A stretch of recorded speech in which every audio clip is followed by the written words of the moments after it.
Jumia Sankofa, pepper soup where you know, pepper Sankofa, pepper powder, a sheshe raw.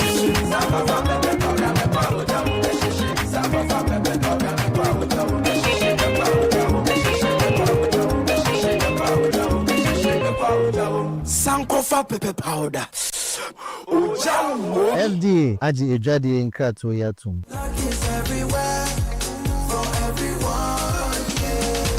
The winning season is back, but this time I am collecting the wins like Jollof at a wedding. The luckiest season 3 is here. Your chance to flip your luck or maybe your bank account too. 2 easy ways to join. Dial *712#. Hit 1 to buy for you or 2 to gift a friend. Feeling lucky? Pick 1 for a random number or hit 2 to choose your own. Pay with mobile money. Done. You're in. Or go to the luckiestafrica.com, click community tickets, choose your number or let the system do so for you. You can buy a ticket for your boo or your favorite barber. Pay with Mumu or card if you are abroad. 1 ticket could turn your 1 Ghana Cedi into 500 times more. And the whole community could win 10 times over. Dial *712# or log on. Let's get lucky together because luck is everywhere. Play responsibly, not for persons under 18 years. This promotion is regulated by the NLA on the Caritas platform. Citi 97.3. More variety. The city is alive on 97.3. Citi 97.3. Accra. There can be no other than 97.3. No need to change. Keep it tuned to Citi. You're number one. Don't look no further. We've got it all covered. Citi FM. Good morning. Good morning. Good morning. Good morning. Good morning. Good morning, my neighbor. Good morning to life. Good morning.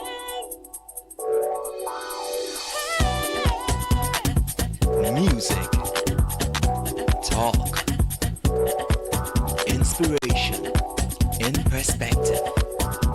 Express yourself. Good morning, my neighbor. Citi FM, your station. It's a refreshing lifestyle. Citi FM, 97.3.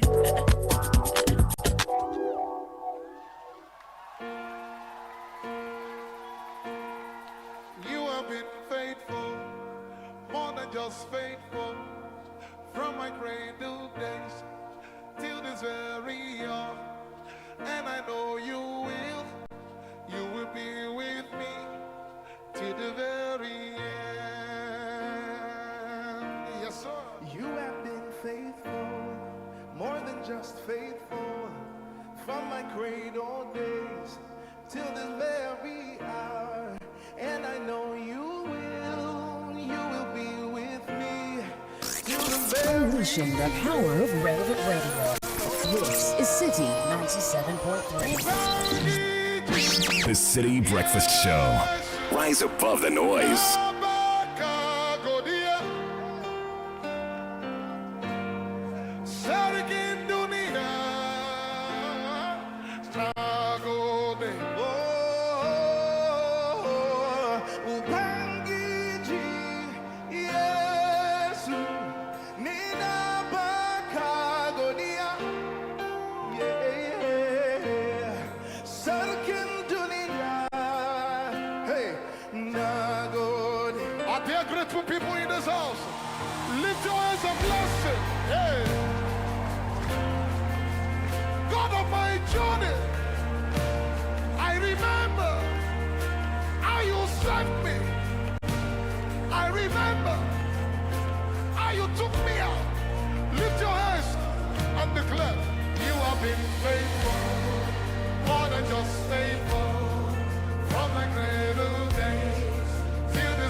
From my cradle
The City Breakfast Show. Rise above the noise. One more time, lift it up. Ubangiji. Yasu. Nabaka.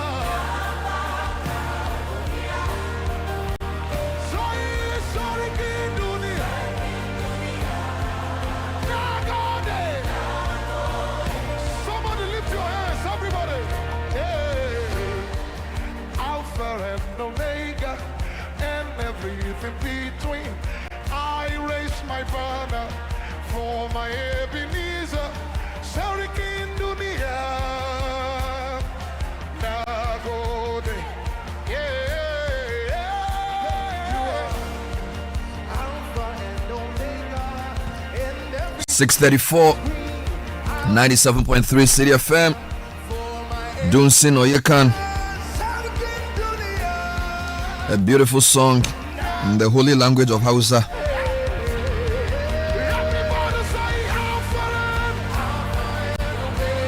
In every language is God, and we worship Him and acknowledge His greatness in our lives.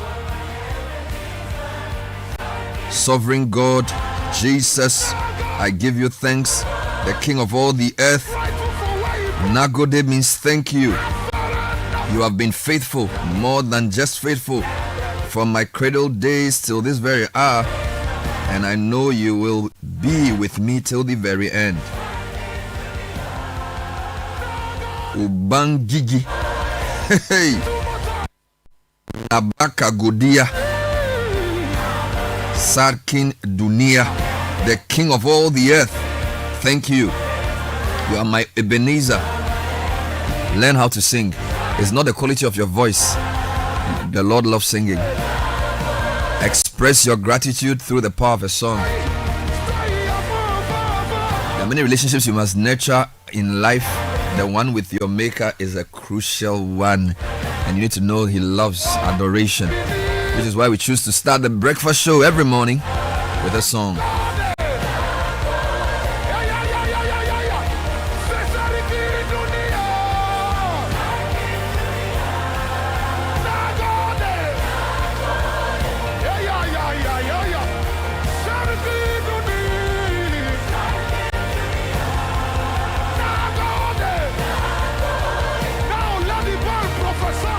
And we're starting, of course, with a business sense. I learned something quite interesting yesterday. That it's very interesting that when it comes to many languages, I understand more languages than I can speak them. It means that somebody can speak Hausa to me and I may understand what he says, but I may not be able to speak it. And it taught me a lesson that in life, maybe listening is more important than talking. Because usually when they ask you what languages you are proficient in, you're usually thinking about the languages you can speak well. All right. So you would typically mention the language that you can communicate by speaking. But I want to present to you that sometimes the language you understand is more important than the language you can speak. Because I can be in a tractor and somebody can be saying something in Hausa, and I may actually get it but not be able to respond. So it's important to also learn to listen. I think that's the message for today. So language proficiency is not just about speech, it's also about hearing. Learn to listen to the pulse of other people. Beautiful song by Dunsin Oyekan. He did it with David Dan. It's Nagode. Which is called Nagode. Nagode Allah, wallahi. No, we are not going there. No. There was no need to go to Wallahi. No. There was no need to. Wallahi is a different gear. You escalating the matter. Let's stay at Nagode. Let's stay at Thanksgiving. Let's not.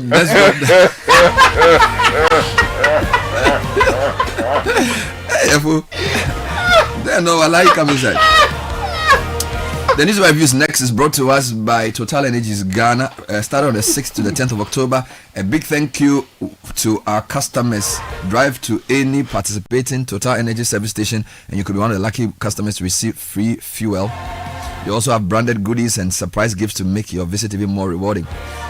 Because at Total Energies, you are not just a customer, you are family. And the segment is also brought to you by Fidelity Bank. Our Sika Boom is reloaded. Save 500 CDs or more and win up to 100,000 CDs. Every 500 CDs gives you more chances to win 5,000 CDs every month. Visit any of our branches or agent points, deposit in multiples of 5 and win big. Fidelity Bank is here for your journey, Sika Boom style.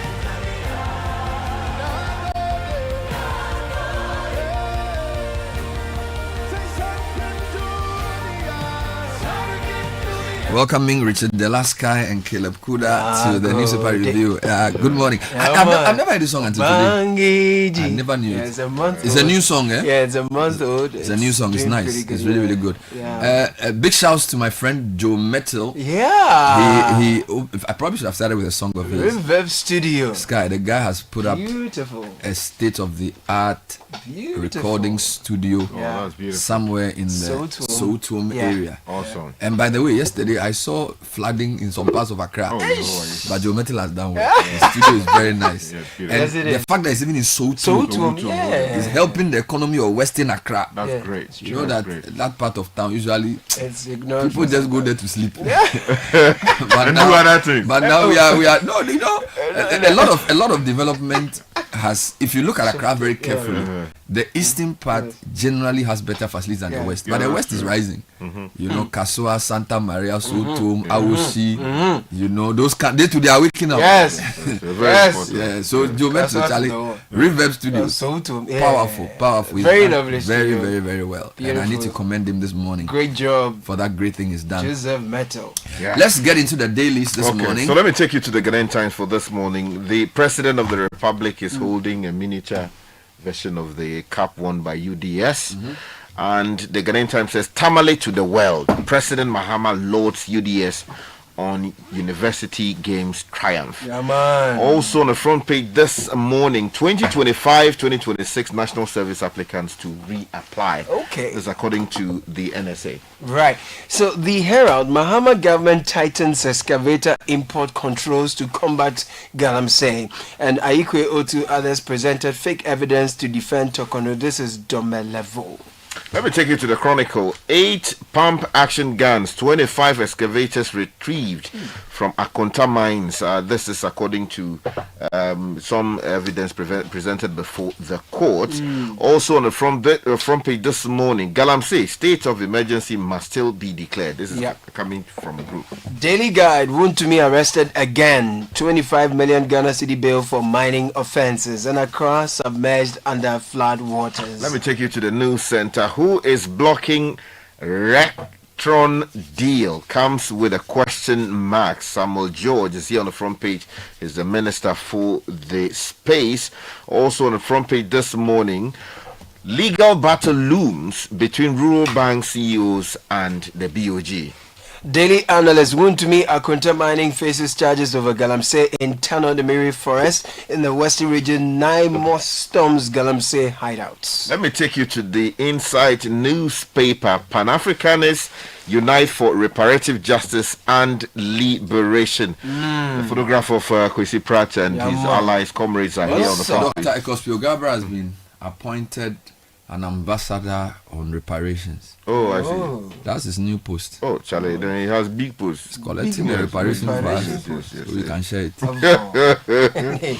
Also on the front page this morning, GTV aired in report over alleged adoption of Master Nunu, according to the family. All right. Daily Post, Ashanti regional MPs react to allegations of opting for community roads instead of flyovers. And President Mahama declares Bright International Park epicenter of 24-hour economy. The informer says MPP 2024 defeat. Religion, tribe played no role. Chairman Sabonsu is quoted here saying, speaking on the point of view. Also on the front page this morning, lack of funds cripples Parliament.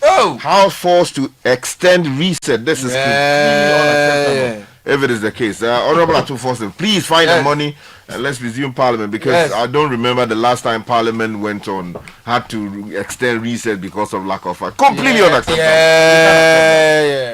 The Ghanaian publisher, Bagman strikes, no money, no sitting, and Wuntumi placed on stop list. Damit rubbishes Jackpot's claims. The new publisher says order by court Wontumi can't leave Ghana. Placed on 25 million Ghana cedi bail and struggles to meet bail terms. Also on the front page this morning, MPP UK clarifies Ochidako's comments on Ashanti MP. Yeah, the Inquisitor is on that as well. Falsehood over road project. Ashanti NPP MPs whip Gabi. That's the headline here. Gold board tax force grabs for illegal gold buying. And coming up, involvement of huge political figures from Amenfi areas in Galamsey. The custodian also goes with Parliament. Broke Parliament in slow motion. Joe! Repeal of Galamsey law in limbo. Also on the front page this morning, stop tricking Ghanaians on Galamsey. Minority MPs telling Mahama. Okay. I trick you. BNFT 9.4% inflation sounds good, but can citizens feel the victory? Big question over here. Energy leaders to chart a path for sustainable power sector at pre-GEF roundtable, and BOG steps up banking oversight. Daily Graphic has a very interesting front page story. Brave female chief chases Galamseyers out, rejects 2 million CD offer, seizes excavators, and the photograph is that of Nana Kwesi Esiam the fourth, chief of Windo in Efia Kwesimintim in the Western region. The story is by your friend Doche Kobla Aklobotu. Powerful. Brilliant story. The graphic has a lot on Galamsey. On page 3, it also has a couple more on the fight. I think you read it. Naimos seizing equipment and the rest of it. Yeah. It says Naimos cracks down on Galamseyers, hundreds rounding up equipment at a blaze.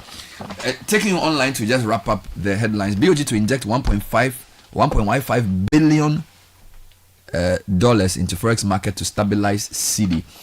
Meanwhile, motorcycle couriers petition IGP over police harassment and roadblocks. Education Minister slams NAT president for advising teachers to pursue female colleagues. I think he also slammed them 2 days ago.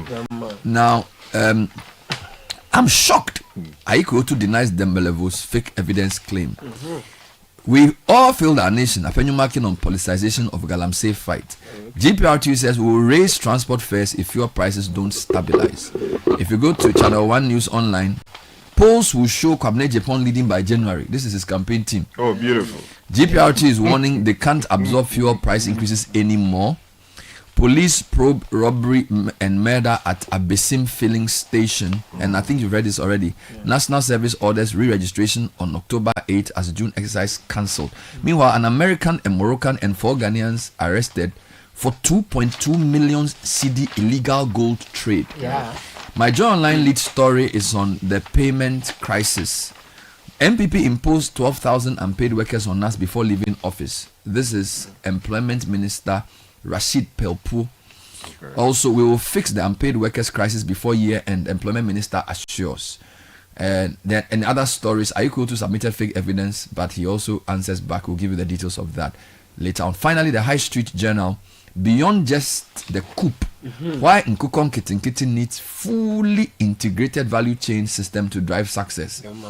And then Ghana reaffirms commitment to maritime security and sustainable fishing in the Gulf of Guinea. Okay, so let me take off with illegal gold trade. Page 3 of the Ghanaian Times has that story. Gold Board task force arrests suspects for illegal gold mining. By Times reporter says the Ghana Gold Board task force has arrested an American citizen, Smart Philander, a Moroccan national, Nina El Seki, and 4 Ghanaian accomplices for engaging in illegal gold trading without a license. Now, the Ghanaians included Nana Yao Sapon Boateng, Sowa Elisha, Evans Ahin, and Arnold Otute. Now, the arrest took place at the Sneet Emporium near Marina Mall in Accra after weeks of surveillance and intelligence operations by the task force.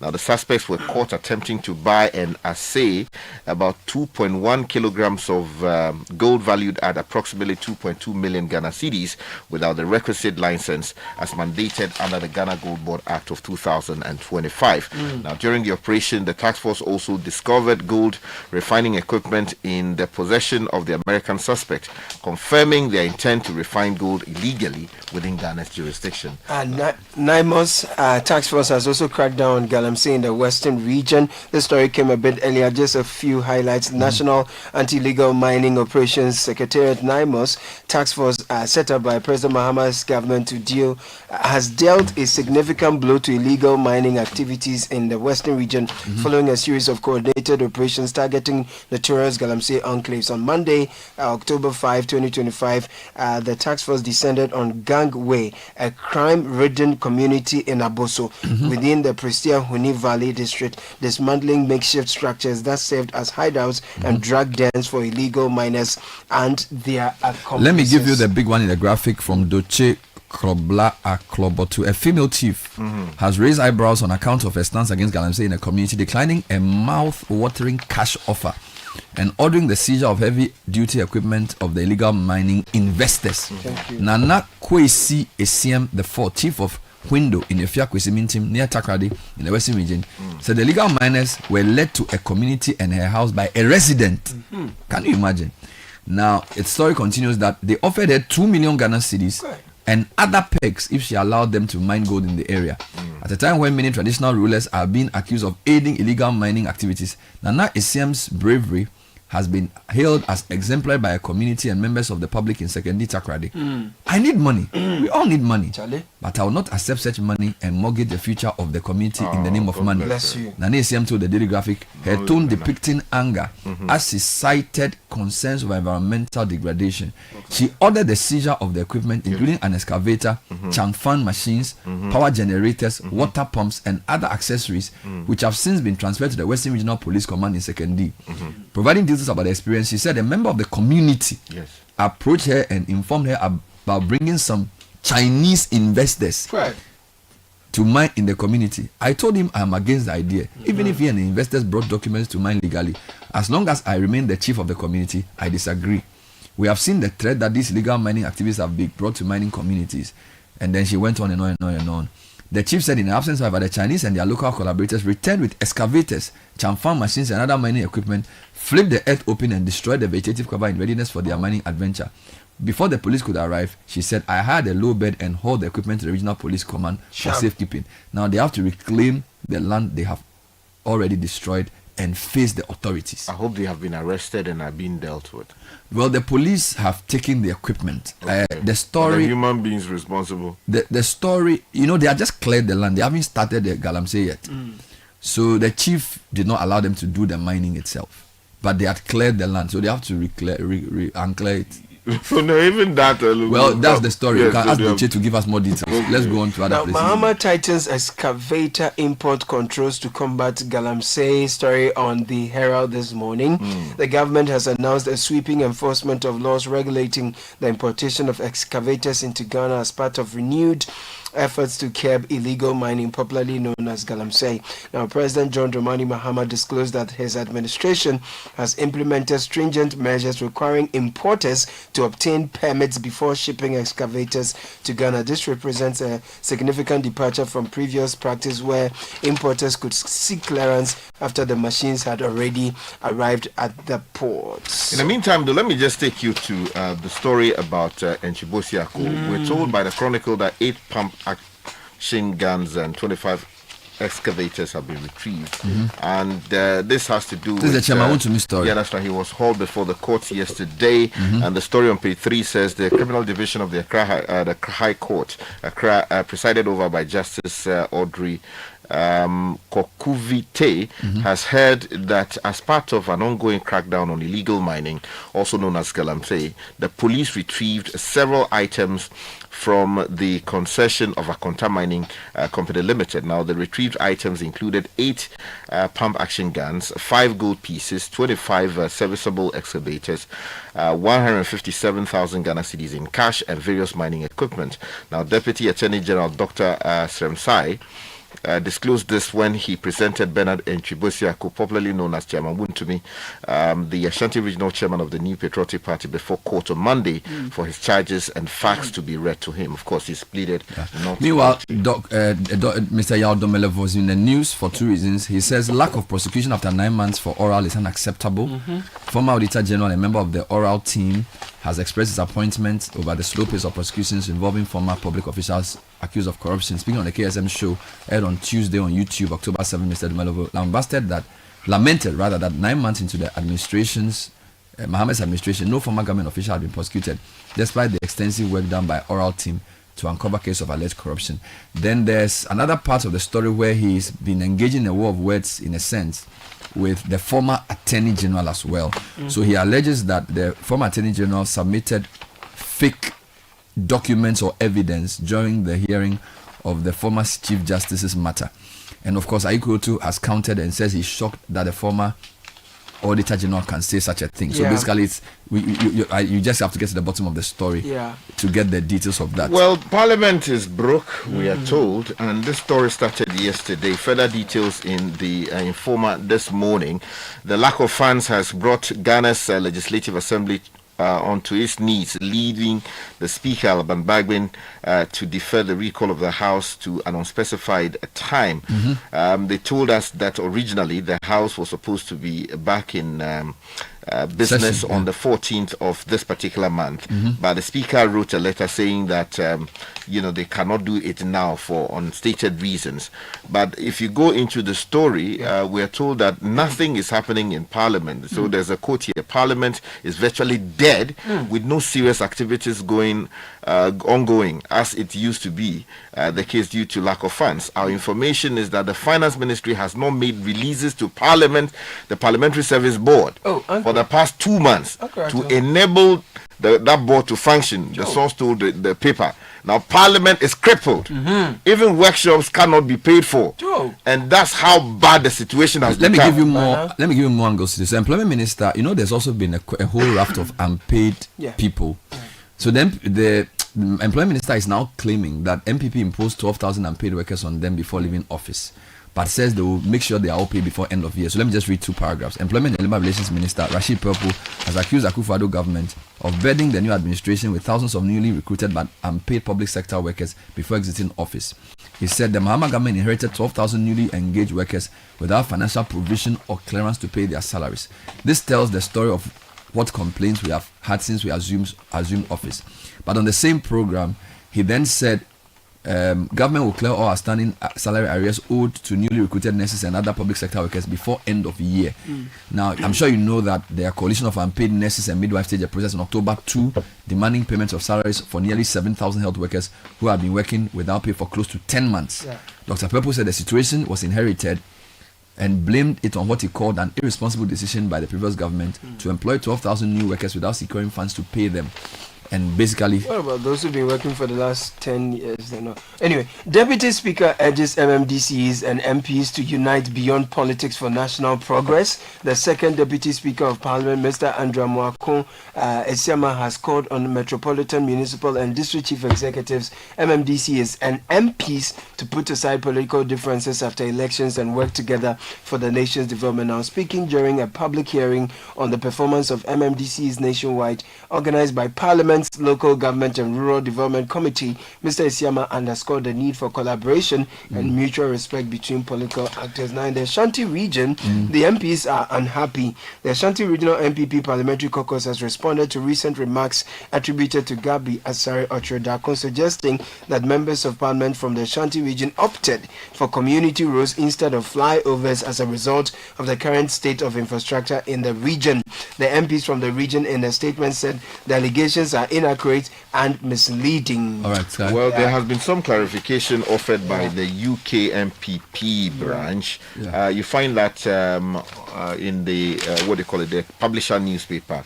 Basically, they've offered some clarification. Now, parts of Accra flood again after Tuesday's downpour. Just quick headlines on that. The downpour began around 2 p.m., causing flooding in several low-lying areas, including Malam, Barrier, Kaneshi Circle, and Adabraka. Roads became impassable while some vehicles were stranded and others forced to turn around. Places that in the past didn't get flooded also got a bit of challenge. Shiashi, Fiesta Royal Hotel, many parts of communities that hitherto were not even flooded got some fair amount of flooding, but these were flash floods which eased after the rain subsided. Yes, I just want to mention this story on the center spread of the Ghanaian Times, which says national service applicants to reapply. Okay. So the story is by Bernard Bengham. It says the National Service Authority has instructed over 12,000 applicants to who registered for the 2025-2026 National Service thing to reapply, as the previous registration has been cancelled by the authority. So if you're listening to us, you apply for a national service to take off this year, please go back and re-register. Let me chip in this last one. Motorcycle couriers are petitioning the IGP over what they call police harassment and roadblocks. They are called the MCUG. They've petitioned the IGP, raising concern about what they describe as restrictive police operations targeting motorcyclists, particularly couriers in various parts of the country. In a letter signed by the General Secretary, Timothy Abugri, the union said, while it appreciates the need for maintaining law and order, the current measures, including frequent roadblocks and stops, are creating undue delays and negatively impacting their operations. Okay. Meanwhile, GPRT say they cannot absorb any further fuel price increases, and that if something is not done, something will be done. Oh, okay. Jeopardy of talk. Yes. Your boy. That was the newspaper review. Oh, jump on now. Go.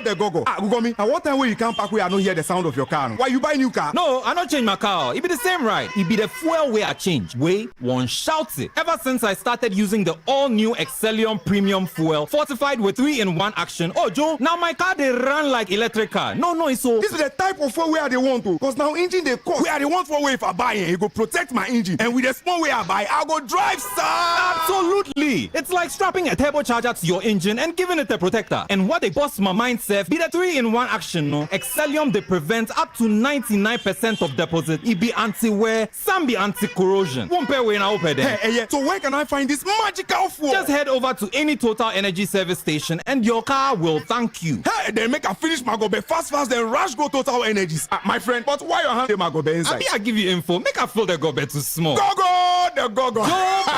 Excellium is designed to protect your car engine, decrease fuel consumption, and lower CO2 emissions. Don't say fuel, say Excellium. Choose Excellium, choose quality. Sika boom. Fidelity Bank say save and win. Muntio. Sika boom. Just deposit and begin. Sika every 500 CDs you keep for a month, you get 1 point all at once. More deposits gets more points in. More points, more cash you feel win. How many points? 1 point every 500 CDs. What if you win? 5,000 CDs monthly. And the grand prize? Hey! 100,000 Ghana CDs. Don't wait. Visit any Fidelity branch or agent nationwide to deposit in multiples of 500 CDs. The more you deposit, the better your chances to win 5,000 CDs monthly and 100,000 CDs in the grand draw. Terms and conditions apply. Win with us. Fidelity Bank, believe with us. Sika-boom. This is an NLA approved promo, now running on the Caritas Lottery platform. This is the Citi Breakfast Show, the city's biggest conversation.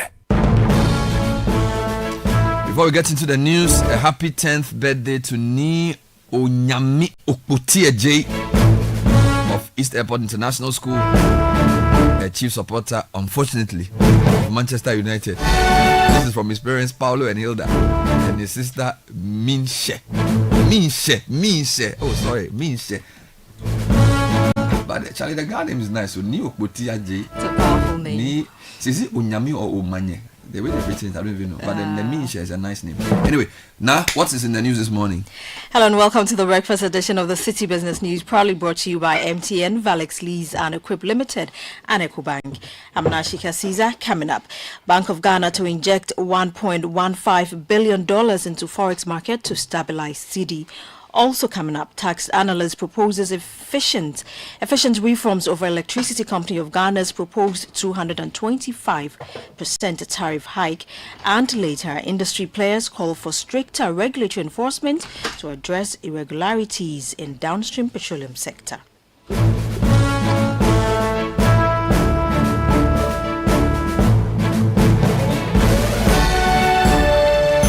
Let's settle for the details of our stories now. The Bank of Ghana has begun a new round of foreign exchange FX intermediation as part of its domestic gold purchase program, with plans to sell up to $1.15 billion within the month. The initiative, which will begin this October, aims to strengthen market transparency, enhance price discovery, and deepen interbank FX trading. This report has more details. Governor of the Central Bank, Dr. Johnson Esiama, speaking at the opening of a meeting with CEOs of commercial banks in the country, said the upcoming forex sales will be held twice weekly on a spot competitive basis and open to all licensed banks. Sustaining a stable exchange rate or deepening credit to productive sectors and expanding exports. These require close collaboration between the Bank of Ghana and the banking industry. I want to encourage all banks to design and promote export-oriented financial products. I want to encourage them to support SMEs and agribusiness, and I want to encourage them to work with us and to work with us to enhance FX sourcing through formal channels. He urged banks to adhere to domestic regulatory provisions to strengthen the financial system. I want to emphasize that please adhere to our regulatory provisions. Now, a number of areas to emphasize: the use of local insurance companies for import coverage. That's one issue that has come up strongly to help reduce foreign exchange leakages and build local liquidity. We also expect banks to take active steps toward public listing. Dr. Esiama urged banks to adjust lending rates in line with the recent 350 basis point policy rate cuts and improved economic conditions. The easing in policy rates has already started to transmit through the financial system, and we are seeing signs of that. Treasury bill rates have declined from 13.4% in July to 10.3% in August, and average lending rates are down from 26.6% to 24.2%. We expect further improvement as banks realign their pricing models to reflect the easing stance. That was Governor of the Central Bank, Dr. Johnson Esiama, ending that report by Netili Neti Ajaho. Moving on, reliable data remains the foundation of sound economic planning, business strategy, and national development.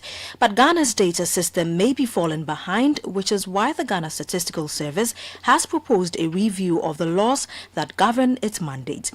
The government statistician made the appeal at a business roundtable hosted by AB and David Africa. And we have more in this report. The review of the Statistical Service Act, according to the government statistician Dr. Alassane Idrisu, has become necessary to give the service more autonomy to collect and disseminate data. The power to ensure that we're able to get data from people that or from institutions that have to give us the data to function properly. We need to strengthen the powers around that. We need to strengthen the mandate for us to be able to generate some resources, so that the collection of data would be done in a very sustainable manner. We need to ensure that we are reviewing the law. Economist and finance professor at the University of Ghana Business School, Professor Godfred Bokpin, warned that Ghana risks losing ownership of its data if it continues to rely heavily on donor funding to finance data collection. As the Ghana Statistical Service indicated, probably 80-85% of the data they collect is funded by foreign entities or donor partners and the rest of them. So the question is, they value the data. So on the average, if you want data on Ghana and the rest of them, you may have to rely on the World Bank and the IMF. Sometimes that data you get from the World Bank and the IMF is actually coming from Ghana Statistical Service. For senior partner at AB and David Africa, Dr. David Ofusidote, he was particularly worried about Ghana's inability to collect industry-specific data, a gap he believes is slowing down targeted economic growth. The more we have industry or sector specific productivity figures, the more it helps businesses. And I also draw attention to one of consumer sentiments, which is one data that they don't publish, and I think it tells us what it is that the consumers are thinking, what is the consumers' potential spending patterns. These things drive how businesses think. Businesses are therefore challenging the Statistical Service to provide data that directly supports government policies, particularly the 24-hour economy initiative. Chona Makpelo is Greater Accra Chair of AGI. There are many other things that AGI is interested in knowing. For example, data on the number of products that are imported on daily basis, because we've got capacity to produce many things locally. Whilst at it, they are still importing those products that we could have been producing locally. We want accurate data on the importation of these finished products that otherwise would have been producing locally. The Africa Business Conversation hosted by AB and David Africa was on the theme Business in Ghana. Is it a game of numbers? That was Neil Latte's report. Now, the Chamber of Oil Marketing Companies is urging the National Petroleum Authority, NPA, to step up regulatory enforcement to address irregularities undermining the growth of Ghana's downstream petroleum sector. Its chairman, Gabriel Kumi, noted that inaccurate reporting of oil lifting data by some industry players poses a serious threat to the sector's integrity and competitiveness. He made the remarks at a news conference in Accra, calling for immediate action to ensure transparency and accountability across the petroleum value chain.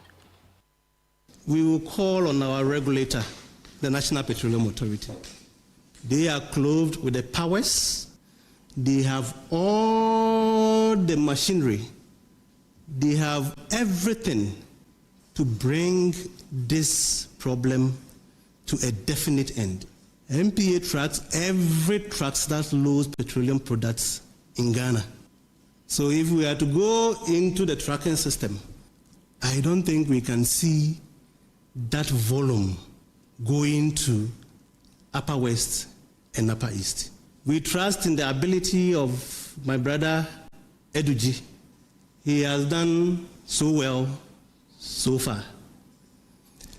But he cannot be described by industry as a good chief executive if he does not deal with the problems in this report.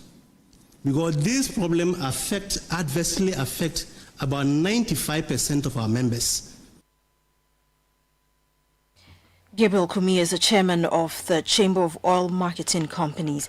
Now, some tax analysts are proposing broader stakeholder engagement aimed at reforming the Electricity Company of Ghana, ECG, to enhance its efficiency rather than allowing the company to proceed with its proposed 225% tariff increase.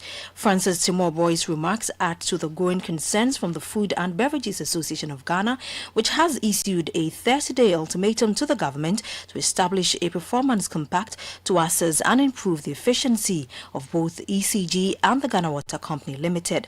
In an interview with Citi Business News, Francis Timoboy emphasized that tariff hikes should not be the preferred solution, advocating instead for an approach that better protects consumers. A better approach might involve a phased increase which is tied to milestones such as reduction in losses, improved service reliability, meter deployment, because we've heard people saying they've applied for meters and they don't get it, and overall gains that ECG is able to make. So tariff increase for me should be conditional. And again, we need to protect the vulnerable groups and critical sectors of the economy. So any tariff adjustment must include stronger safety nets. For example, the expanded lifeline bands for low-income households, and also essential services if they can be exempted from the repeated increases to save them. And that is why dialogue and stakeholder engagement is critical. Francis Timoboy is a tax analyst. Now on the interbank market today, the dollar is selling for 12 cedis, 55 pesos, while the British pound is going for 16 cedis, 92 pesos, and the euro is going for 14 cedis, 74 pesos. And that's all for the breakfast edition of the Citi Business News, proudly brought to you by MTN, Valex Lease Equip Limited, and EcoBank. I'm Nashika Caesar. Many thanks for your company. Do have a great business day. If you know these sounds, you didn't just live through the 90s. You lived the experience. Back then, connection took minutes. Today, it takes a blink. You express yourself with memes. You hold video calls across continents. You say hey to an AI who responds, Hello, Kwame. You order rides, dinner, and dreams all from the palm of your hand. A lot has changed, so have we. For over 3 decades, EcoBank has evolved with you, leading digital banking in Ghana and across 33 African countries, pioneering solutions built around how you live, move, and dream today. From our express points to EcoBank Pay, online banking, and the mobile app, we are where you are. Here for today, ready for tomorrow.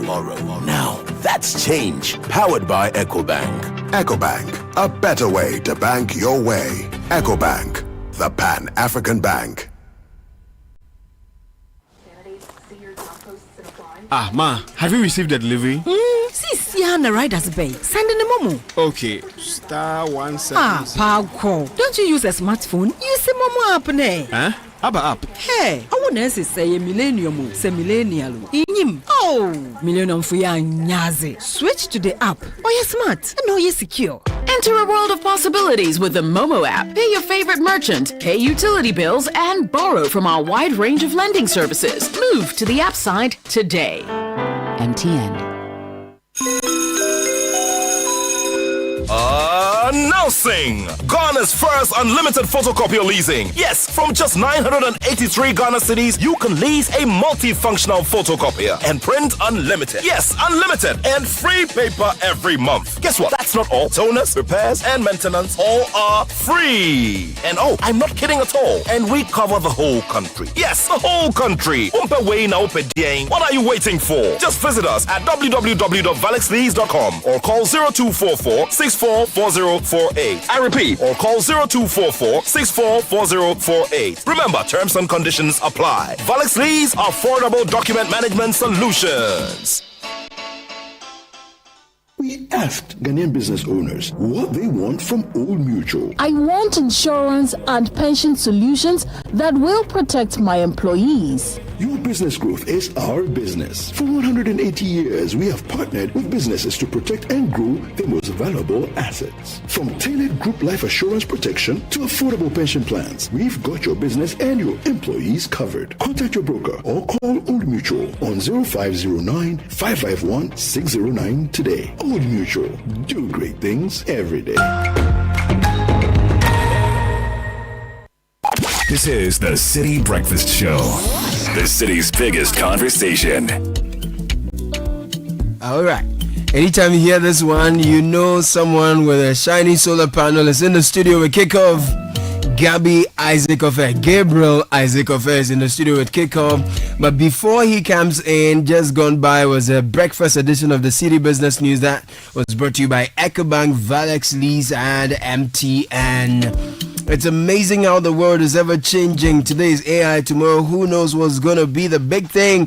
One thing is for sure, a lot has changed, but guess what? So has EcoBank. For over 3 decades, EcoBank has pioneered a range of digital-first banking solutions designed for the way we live today. From the mobile app EcoBank Pay and Express Points across the country, EcoBank is right where you are. EcoBank is a better way to bank your way. EcoBank, the Pan-African Bank. So this is to the offices, schools, and print hubs out there. Talk to us at Valex Lease Equip Limited. We are Ghana's first unlimited photocopier leasing service. With us, you don't need to buy photocopiers and spend money on all that when you can lease and print unlimited. Listen, from as small as 983 Ghana cedis a month, you can lease a reliable multifunctional photocopier and print unlimited. Yes, unlimited with free paper, free toners, free cartridges, free repairs, free maintenance, free across the country.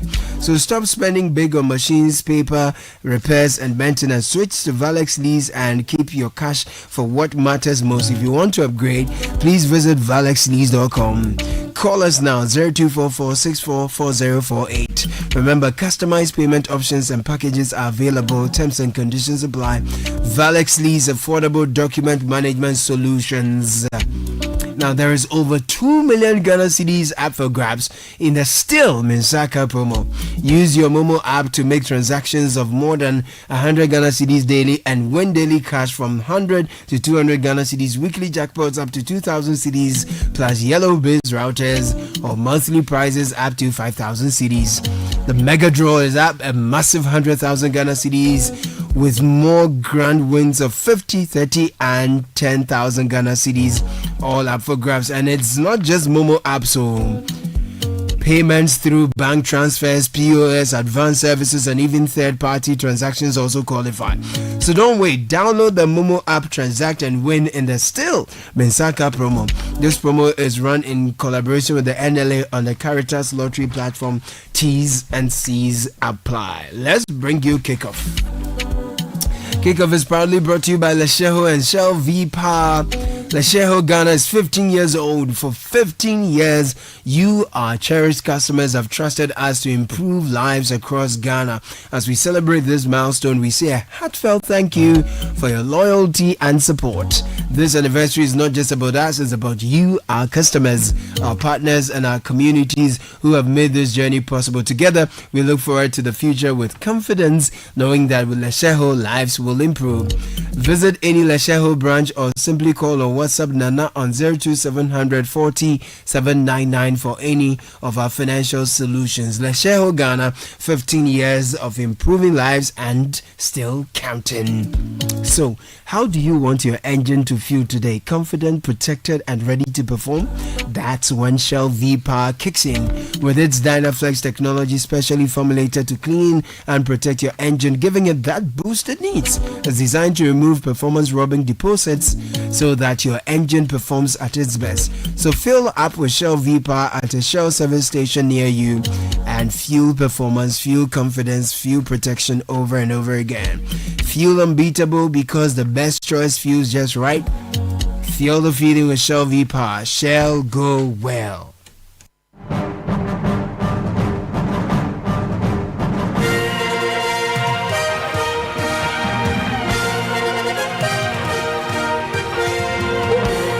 Right, Wednesday morning, welcome aboard to Kickoff right here on 97.3 Citi FM. Coming up in the bulletin.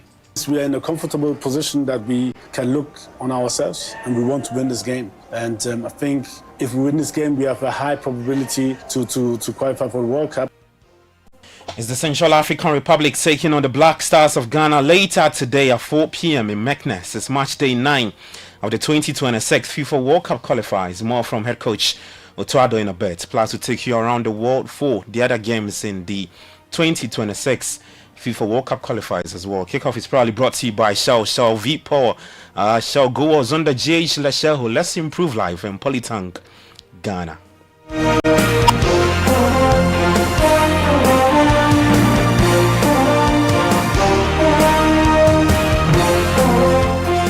Alright, I'm Gabiofe. Let's start off with the World Cup qualifiers in Africa today, and it's match day for the Black Stars of Ghana in Meknes as they face the Central African Republic later today at 4 p.m. in the match day 9 fixture of the 2026 World Cup qualifiers. A victory today will see Ghana qualify for the World Cup, provided Madagascar failed to secure 3 points against Comoros in the other Group I fixture being played simultaneously. Let's get some reactions in the Central African Republic, now led by their new coach.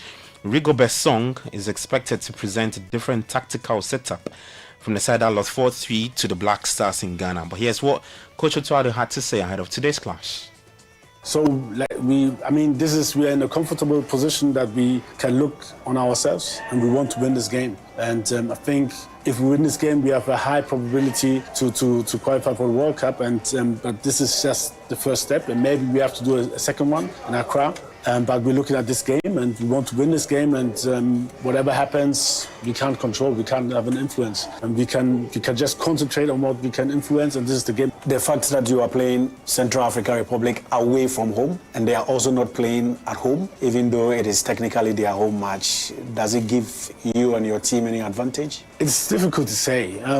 We had matches where we played on a neutral ground where we didn't perform as well, and we had games where we played in an away match, full stadium, and we performed and we won, like in Mali, for example. So it's difficult to say if it's a margin or not. I'm happy that we are playing on natural ground. I'm happy that we don't play in the afternoon. It's more going late to the evening, so it's good. All right, so that's Black Stars head coach Otuado speaking there. Well, he also spoke on the availability of some players for the two games against the Central African Republic and Comoros. He highlighted the presence of Abdul Fattah Isaku and Ali Disedu.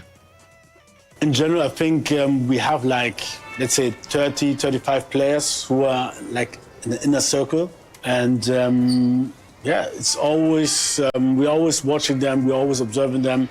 Sometimes injury also come along, like Tariq, who's injured. And sometimes others perform. And then at the end I have to decide, and I decide for the squad. And yeah, pretty sure that they will fulfill our expectations. All right, so the Black Stars are aiming for a 5th World Cup appearance with the head coach Otuado on the brink of making history as the first man to guide Ghana to 2 World Cup tournaments if the team secures qualification in their remaining games against the Central African Republic and Comoros. Now, Otuado was asked about the potential milestone and what it would mean for him and the national team. The so-called pressure that we have right now is normal, and especially when we are first now, and just 2 matches to go, and we are very, very close. So yeah, we just want to fulfill the expectation. I think the players are experienced enough. Surely we also have some young players, but we have also some experienced players who can or who will guide the young players. And yeah, I'm just hoping that we can let's have an early goal or so, and then it will make things easier. All right, so that's Black Stars head coach Otuado speaking there. Now let's get the thoughts of Sports and Recreation Minister Kofi Adams on today's clash. I expect the Black Stars to do nothing but win, and win convincingly, because we need that win to safeguard our presence in the US, Canada and Mexico for the World Cup. So they must win. Nothing less from a win. That's what we expect. We praying with them. We praying for them. We've invested heavily in everything that they need to make sure that they are comfortable to.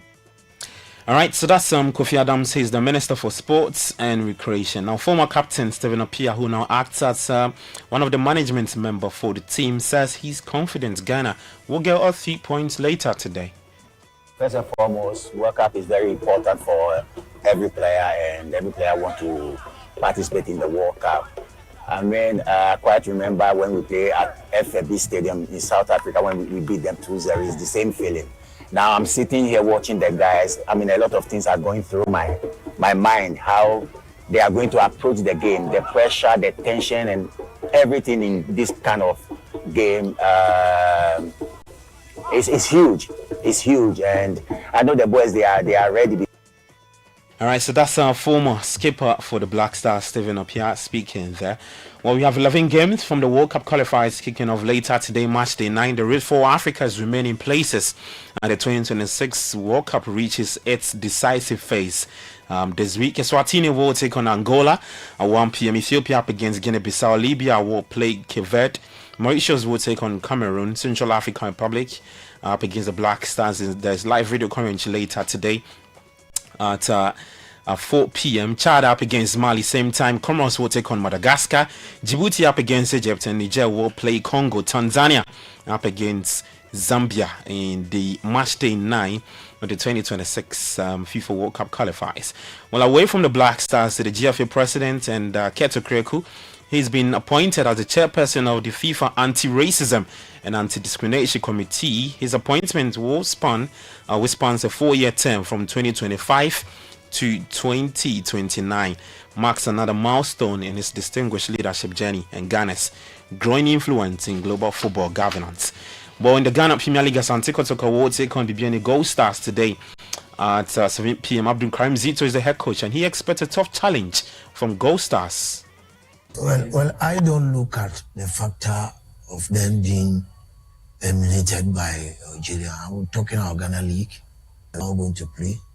They may count like wounded target because they were eliminated, so they will come out to try for the next year again.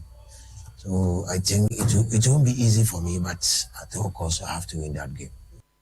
All right, so that's Kotoko's head coach Abdul Karim Zito speaking there. Well, let's start with some badminton before I take you to Europe, because Ghana's national junior badminton team progressed to the knockout stage of the mixed team relay at the Badminton World Federation Championships after a 10-0 win over Uganda. The match was a relay format, meaning the first team to win the 2 matches in each of the 5 categories: the men's singles, the women's singles, the men's doubles, women's doubles, and the mixed doubles wins the overall tie. Eduminta was the first to represent Ghana in the men's singles, and he set the tone with a 9-6 win over Akbar Aduka. The trend continued in the women's singles when Rachel Kwaku edged a tight battle to secure 18-15 over her opponent Vivian Nalule. Now Ghana will take on the European champions and third-seeded Slovakia later on Thursday, October 9. Well, to Europe and Arsenal have held internal discussions about expanding the capacity of Emirates Stadium. The talks are still at an early stage with no favored plan and on a move forward decided yet, but the possibility of home matches being played at Wembley Stadium if work was to take place has been discussed. The Ghana's played the Champions League matches at Old Wembley Stadium in both the 1998-99 and 1999-2000 season. So let's see what happens to that. That's the very latest in the world of sport. For more, you can head to citysportsonline.com and on X. It's our City Sports GHA. Kickoff was proudly brought to you by Shell V Power, Zonda GH, Politan Ghana, Lesheho. Let's improve life. I'm Gabi Ofe. Enjoy the rest of your day. Do take care. Bye-bye.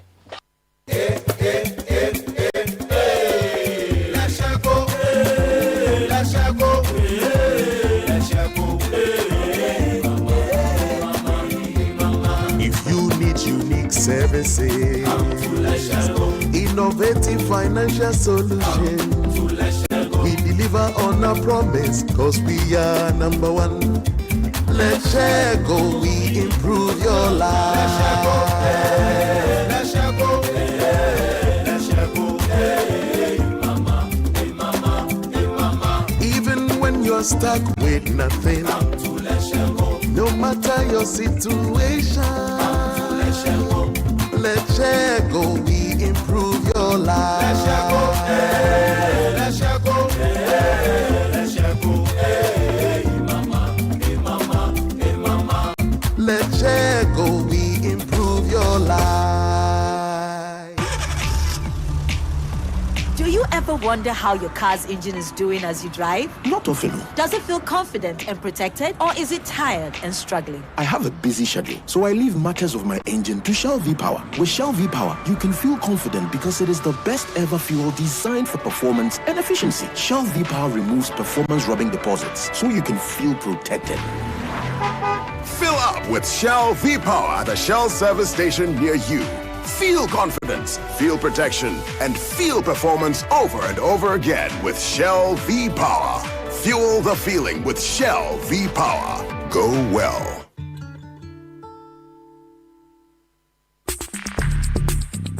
Join the conversation on the City Breakfast Show on Facebook at facebook.com/City97.3, Twitter at twitter.com/City973, and Instagram at instagram.com/City973 with the hashtag CityCBS. The Money Matters segment is brought to you by Petra. Petra, achieve more. Welcome to the Money Matters segment with Petra. You can't show off your emergency fund on Instagram, but when school fees are due or life throws a curveball, being ready is the real flex. Not what's in your wardrobe, but what's in your wallet. Petra is here to help you prepare in ways that truly count. Don't wait for a storm to start building. Let's do life together. Dial *447*70# to speak to a financial advisor today. Petra, achieve more. The Money Matters segment was brought to you by Petra. Petra, achieve more. This is the City Breakfast Show, the city's biggest conversation. Jiggy jiggy be the bomb. Ashford jiggy jiggy be strong. Ashford jiggy jiggy be sweet. Ashford make you lie down cool. Ashford jiggy jiggy. Ashford make you lie down cool. Ashford heavy heavy. Ashford make you lie down cool. Ashford jiggy jiggy. Ashford make you lie down cool. Ashford come on boss it. International Ashford Shaman. I meet some girl for Poté last week. Fine face with the backside tape. I ain't like giddy many man, she bounce like two. German on the night, man, she go tell my boo. See back up what a man can do. Give her the whole what the woman April fool. My name JDU mattress, my pillow said body. Ash for me where the girl pass through. She did spring on my bed, why will look? Feel it, no 8, 10 inch, no. You know the same, possibility, yes, answer your mono. Durability be what? Comfort be supreme, make it lie down, cool. Ash for jiggy jiggy. Ash for make it lie down, cool. Ash for affordability be like ability. Ash for. Ash foam, jiggy jiggy mattress. Feel it, know it. Allez, allez, we shout hooray. Disneyland Paris, we're on our way. Buy Indomie noodles, take a look inside. A comic and a code is what you'll find. Go to Indomie Ghana, type it in. That's how easy it is to win. Flat screen TVs, PS5 also. So many prizes just waiting for you. Get all 9 comics, don't delay. You could go to Paris, Italy. Indomie noodles will make your day. Hey, what man? Good recite ho. No way.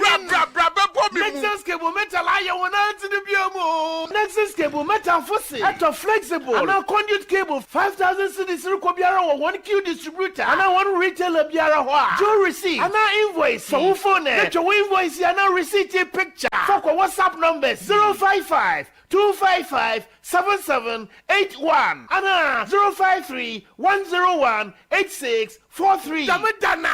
Obey Sika. Womo do. The send your phone able to invoice picture. Able to use a distributor on the phone. That's send invoice. Then mom Sikana. About wow phone no do. So Nexus cable. ISO certified. Made in Ghana Papa B. To invoice you WhatsApp numbers in there. Now what's Rebecca cashback? Radio more dead. Nexons cable metal. Electricity no get leg. It be Nexons cable metal cable the carrier. Mommy, the needle. Hello. Please add a pack of needle. Sure. Sister, is that your daughter? Yes. The last time she came to buy needle by herself and I forgot to collect my money. Oh, sorry. I'll pay today. Don't be sorry. She made sure to remind me. I love her honesty. So well done. Oh, thank you. Confident, curious kids will change our world. Nido, especially formulated with iron, vitamin C, and A. Nido, your love, their future. This advert is FDA approved. Jenny, our operations are too complex to be managed on spreadsheets. We need real-time control. Exactly. That's why companies like ours are moving to Sage ERP 300. It integrates finance, procurement, inventory, and project costing across all departments. I've seen it work. Multi-location reporting, consolidated dashboards, even intercompany transactions, all seamless. And the best part? Trust Consult handles everything. Deployment, training, and support. They are Sage's certified partner here in Ghana. Perfect. Let's contact them today. 0302 246 875 or 0244 965 119. Visit their office in Kokomlemle or the website trustconsultlimited.org. Sage ERP 300. Built for growth, trusted by enterprise.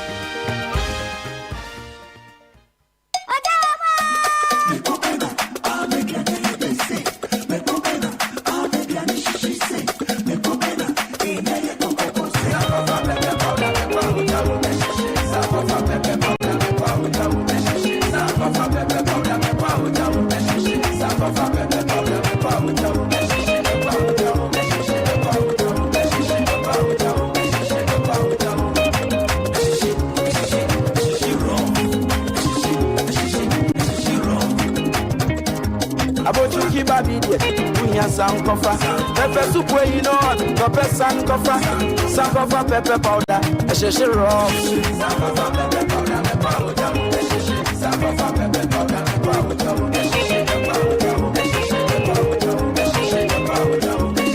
powder, sankofa pepper powder. FDA, Aji Ejadi Nkrato Yatum.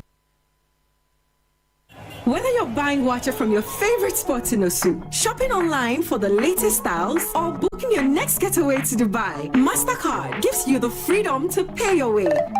Insert, tap, swipe, click. So many options, yet so easy. With layers of security protecting every payment, your money stays safe. From Trotro to travel, MasterCard connects you to the life you've earned and the one you dream of. Ask your bank for a MasterCard today. MasterCard. Safe, convenient, priceless. This is the City Breakfast Show, the city's biggest conversation. The City Breakfast Show. Rise above the noise.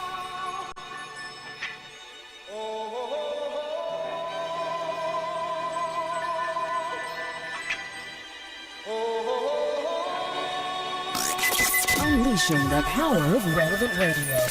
This is City 97.3.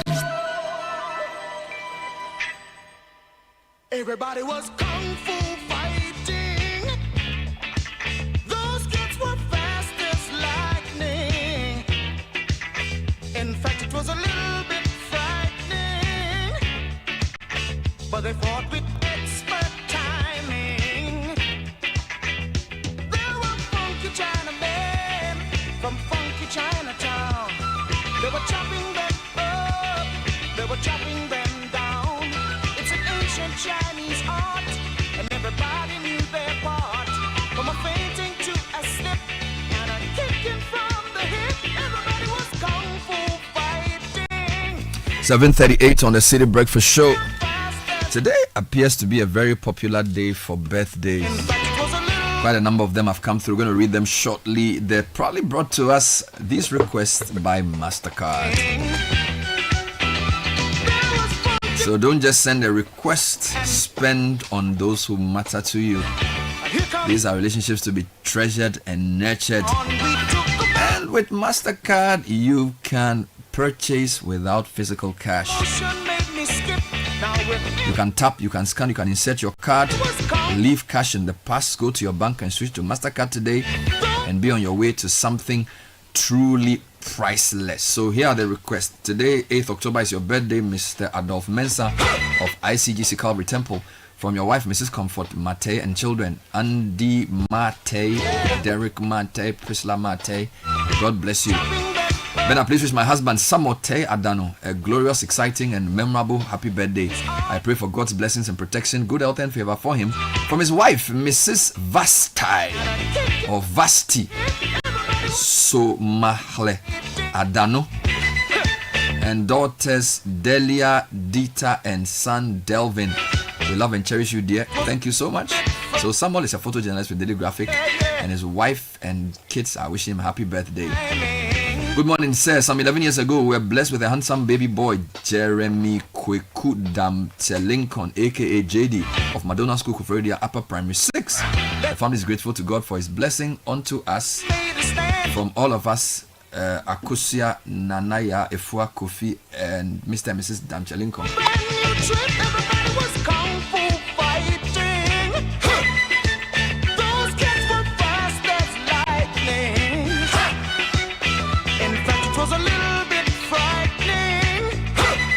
And this was his happy blessed birthday to Assistant Commissioner Lydia Owusu Banahene, Office Manager of Community 9 TSC of GRA.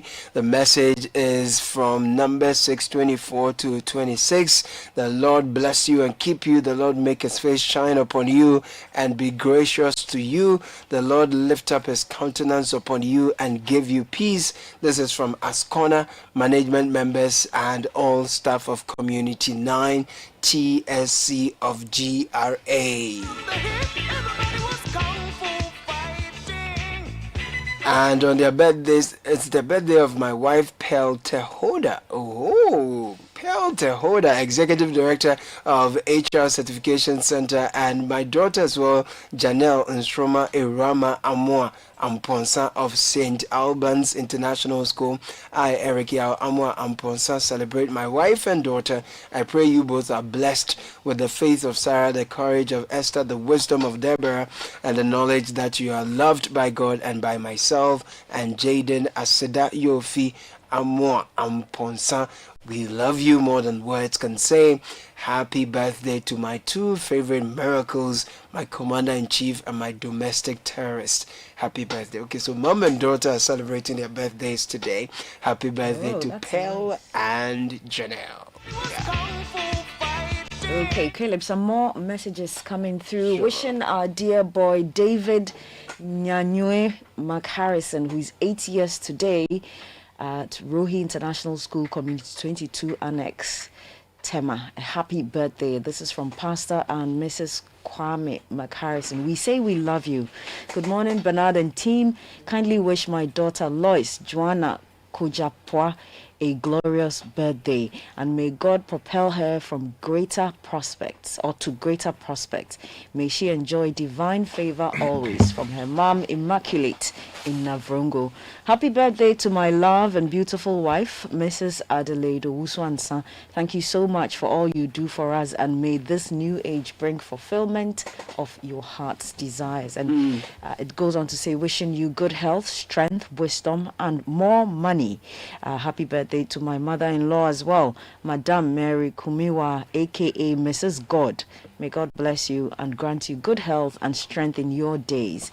From your children, Kukwa, Ifwa, and your loving husband, Stephen Owusu-Ansah. Yes, let me use this opportunity to celebrate a fantastic young upcoming legal mind who will be called to the bar on the 10th day of October this particular year. I'm talking about Francisca Etonam Biba, who is from my constituency. And my namesake. yes, Francisca. She's from Avueme, near Aplau, in the Ketu South municipality of the Volta region. Later on the 10th of October, she's due to be called to the bar. She's an ardent listener of this particular show. Congratulations, Yes, Francisca. So, Francisca, your dad and your mom, they are celebrating you, Mr. and Mrs. Biba. They are celebrating you, as well as your auntie, Madame Tonam. They are celebrating. We are joining the celebration to celebrate. So it's not easy. Esquire. Charlie, we welcome her. Charlie, we are welcoming you, and we are praying that you have glorious years in service of humanity at the bar. God bless you. Okay. So Richmond Apreku, says, can you wish my kid brother a happy birthday? He's Daniel Apreku Jr. from his brother Richmond Apreku. And the very final one I have here, happy birthday to Janet Osebwedi, wishing you all the joy and peace you bring to others. You truly deserve a beautiful year ahead. I hope today reminds you of how special you are. And Janet, this one is coming from a secret admirer.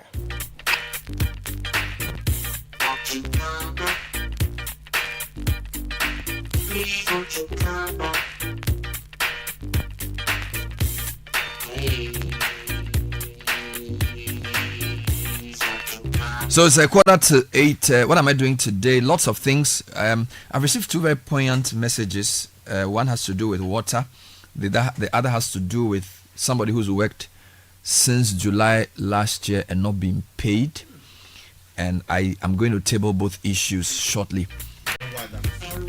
It's significant because today is World Decent Work Day. Oh, today is World Decent Work Day. Yes, and decent work also includes the right to be paid for work on time, timely paid. All right, so I'll put a call through to the minister for labor, jobs. Yes, employment and labor, to see what he will tell me about what you said.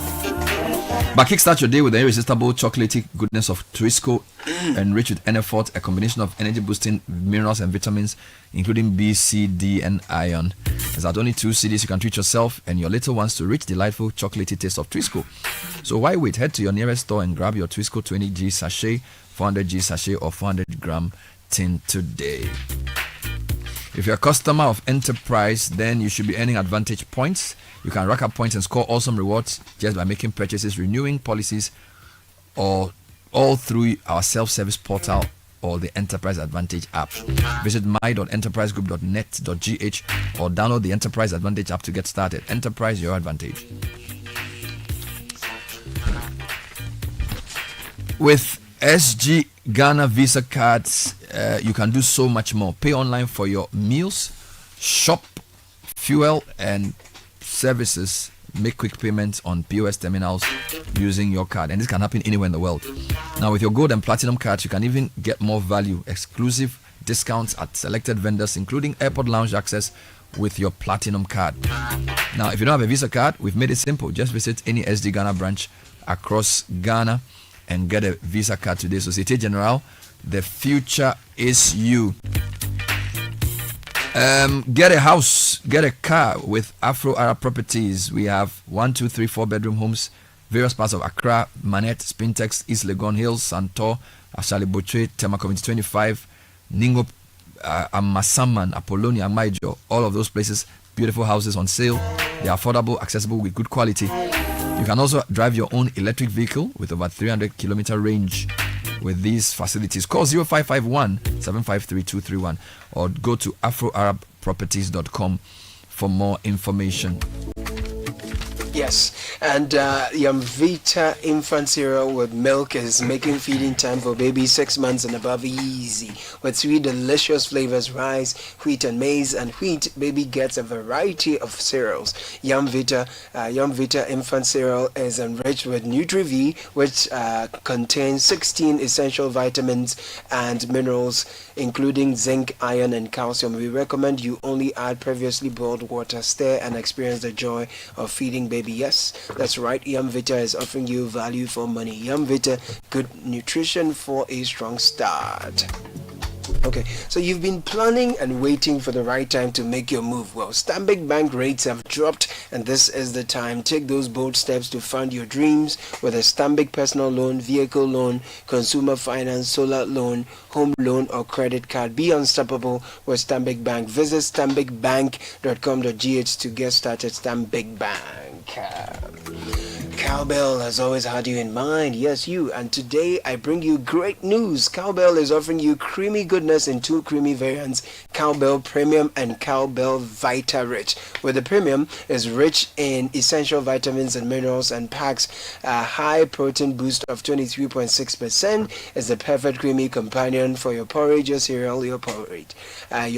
Available in 23G at 4 Ghana cedis, 360G sachet at 60 Ghana cedis, and 400G 10 at 85 Ghana cedis. Nutrition never tasted this good. Now meet Cowbell Vita Rich is fortified with vitamins A, B9, C, D, E and K. So whether it's in the handy 14G or 23G sachet at 2 Ghana cedis or 3.5 Ghana cedis respectively, or the 360G big sachets of 400G 10 at 50 Ghana cedis and 75 Ghana cedis respectively, is nourishment made affordable.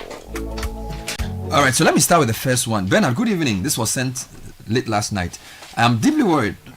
Look at this situation. My taps do not flow. I've reported to Ghana Water many times. Nothing has been done.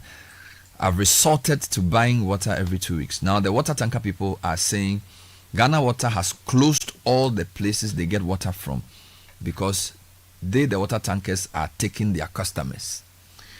As for me, I don't understand the head or tail of the matter. I don't have a drop of water at home as I speak to you. Ghana Water won't give me water. And the source I have found too, they won't let the people fetch the water to sell to me. Water that we were buying for 200 or 250, now they are saying 600. What is this? We live at Bachona. The situation is really bad. All right, now I'm not doing Agama Lizard, but don't forget yesterday we started talking about a number of smaller rivers that were polluted, headworks in certain places that had been shut, and the whole challenge with getting water. So Ayenso River with the Kwenyako headworks, Winneba headworks are working, but the water is not that clean. Bonsa headworks, and many rivers had been polluted with water. Now, Texter, I am not necessarily saying that this situation is galamsey, because when I interviewed the Ghana Water Company CEO like 3 weeks ago, what he said was that some of the people who illegally take over the water hydrants are not supposed to do this, and therefore the Ghana Water Company is trying to take control of these water sources. Maybe your water supplier is a victim of that. Maybe they don't get water from the right source. But I feel like there's a bigger discussion around water availability because of the galamsey situation we are not discussing.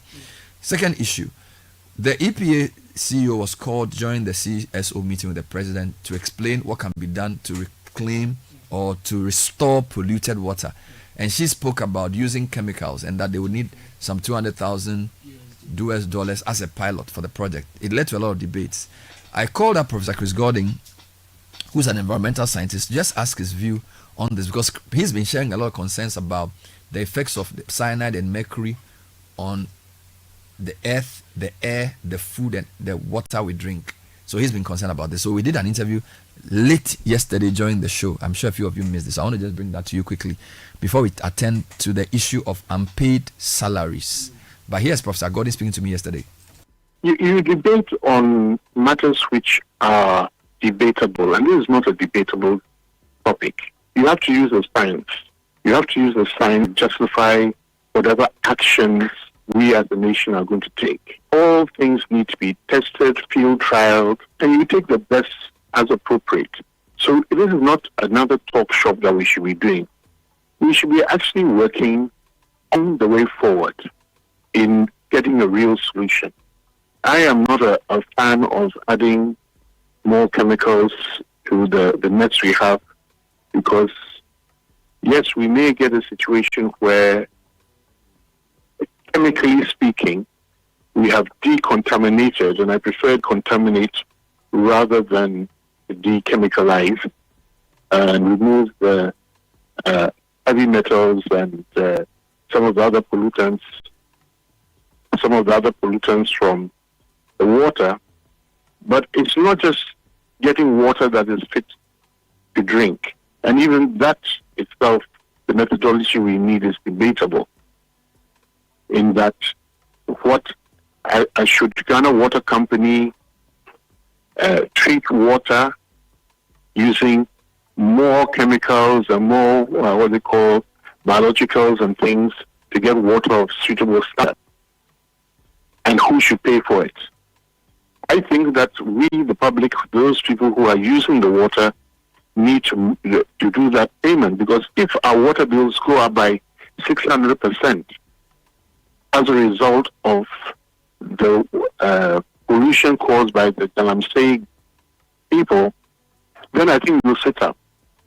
But fundamentally, I think the approach we should be using is stopping it at source.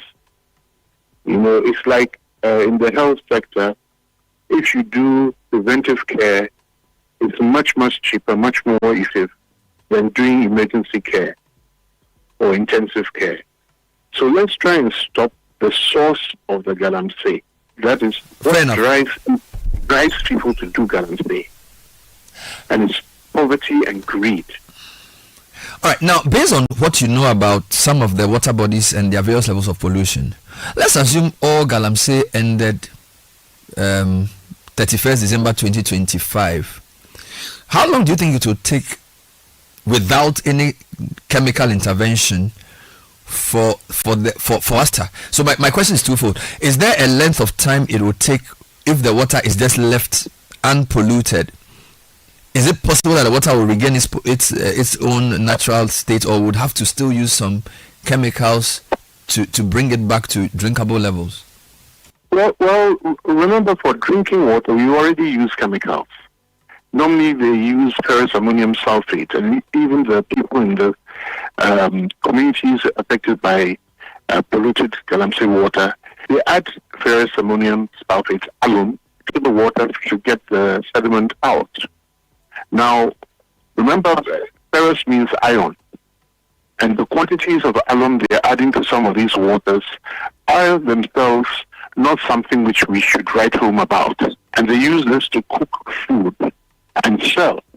Now, the other part of your question, how long does it take for a river to recover? We have what we know is known as the self-purification of water. That if you do leave water alone for some time without disturbance, it will gradually heal itself.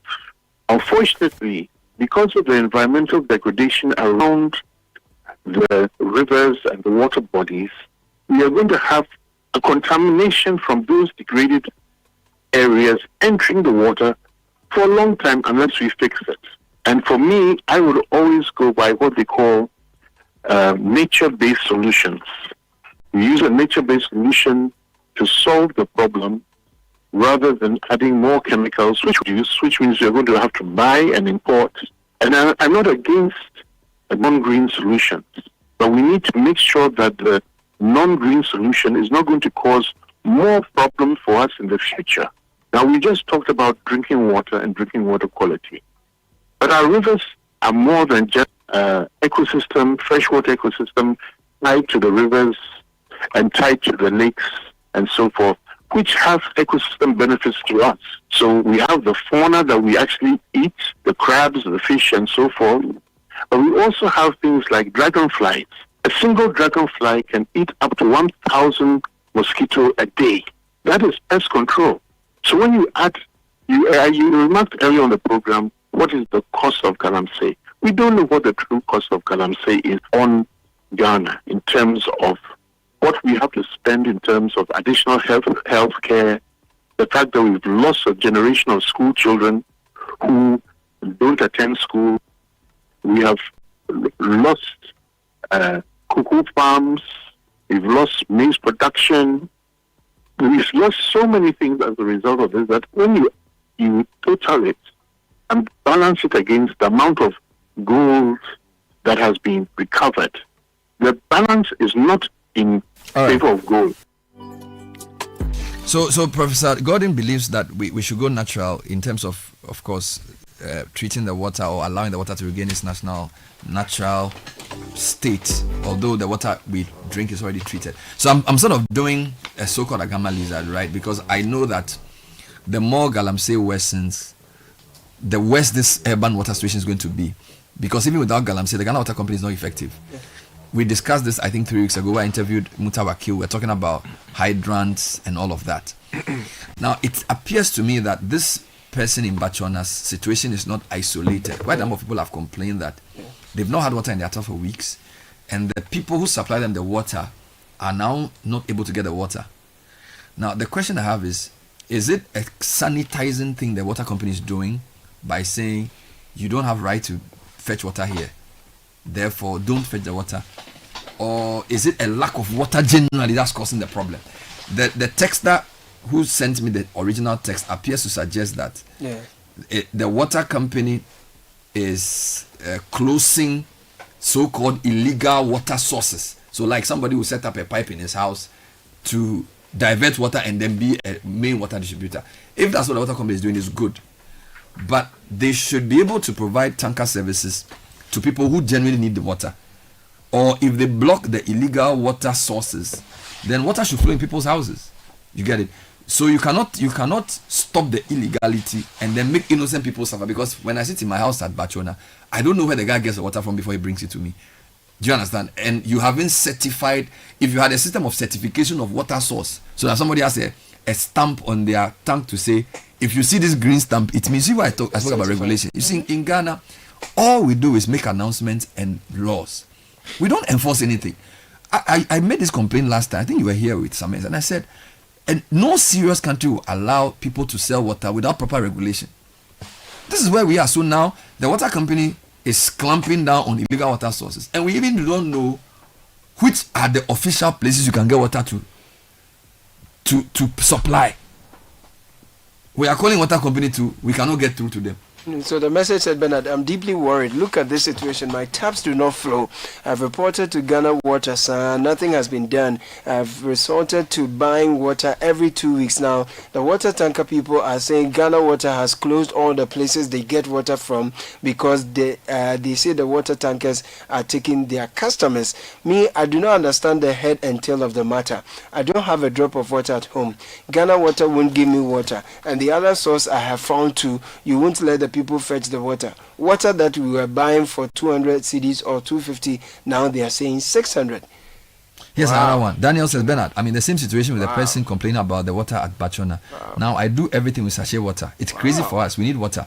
All the schools in the area are having the same problem. So imagine what is happening at the schools with children going to washrooms. My children complain about their washroom. This person is called Daniel. Here's another one. Bernard, I can relate to the water story. I live at Bachona too. My pipe hasn't flowed for the past 9 months. I buy water for 300 cedis every 2 weeks, but now I'm paying 600 cedis because the tanker drivers say Ghana Water has stopped them from operating. This is Nanayao.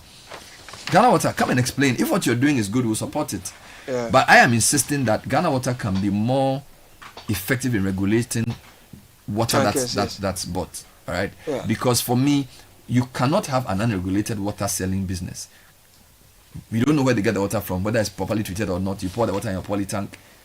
It's serious. And with Galamsey happening, the regulators must have a more serious role to play in the way water is sourced. All right. Absolutely.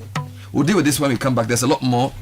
Let's talk about transitions. The funeral people, they take the stress so families can have peace, because in difficult moments you need a reliable partner. Enjoy up to 31% off when you hold a funeral service Sunday to Wednesday. That's savings of up to 25,000 cedis, including a free casket. With transitions, it's not just about the cost, it's about convenience, quality, and professionalism. And families enjoy Serene Chapel reception for 600 guests, a dignified hearse, free chillers and ice, a dedicated coordinator, and no conflicting events. So why wait for the weekend? Call Transitions now, 0302 634 706. That's 0302 634 706. Or drive to Hachu and tell them you want to arrange for your event. Happy Customer Service Week from all of us as any bank. We extend a special thank you to our valued customers for your trust, loyalty, and continued support. We are 20 years old and we're so happy that Customer Service has come this year. We'll keep delivering exceptional banking services to our customers. Thank you for choosing quality, reliable, innovative banking. Zenith Bank, in your best interest. Time check, 3 minutes past 8. Tech and social media trends is where we are.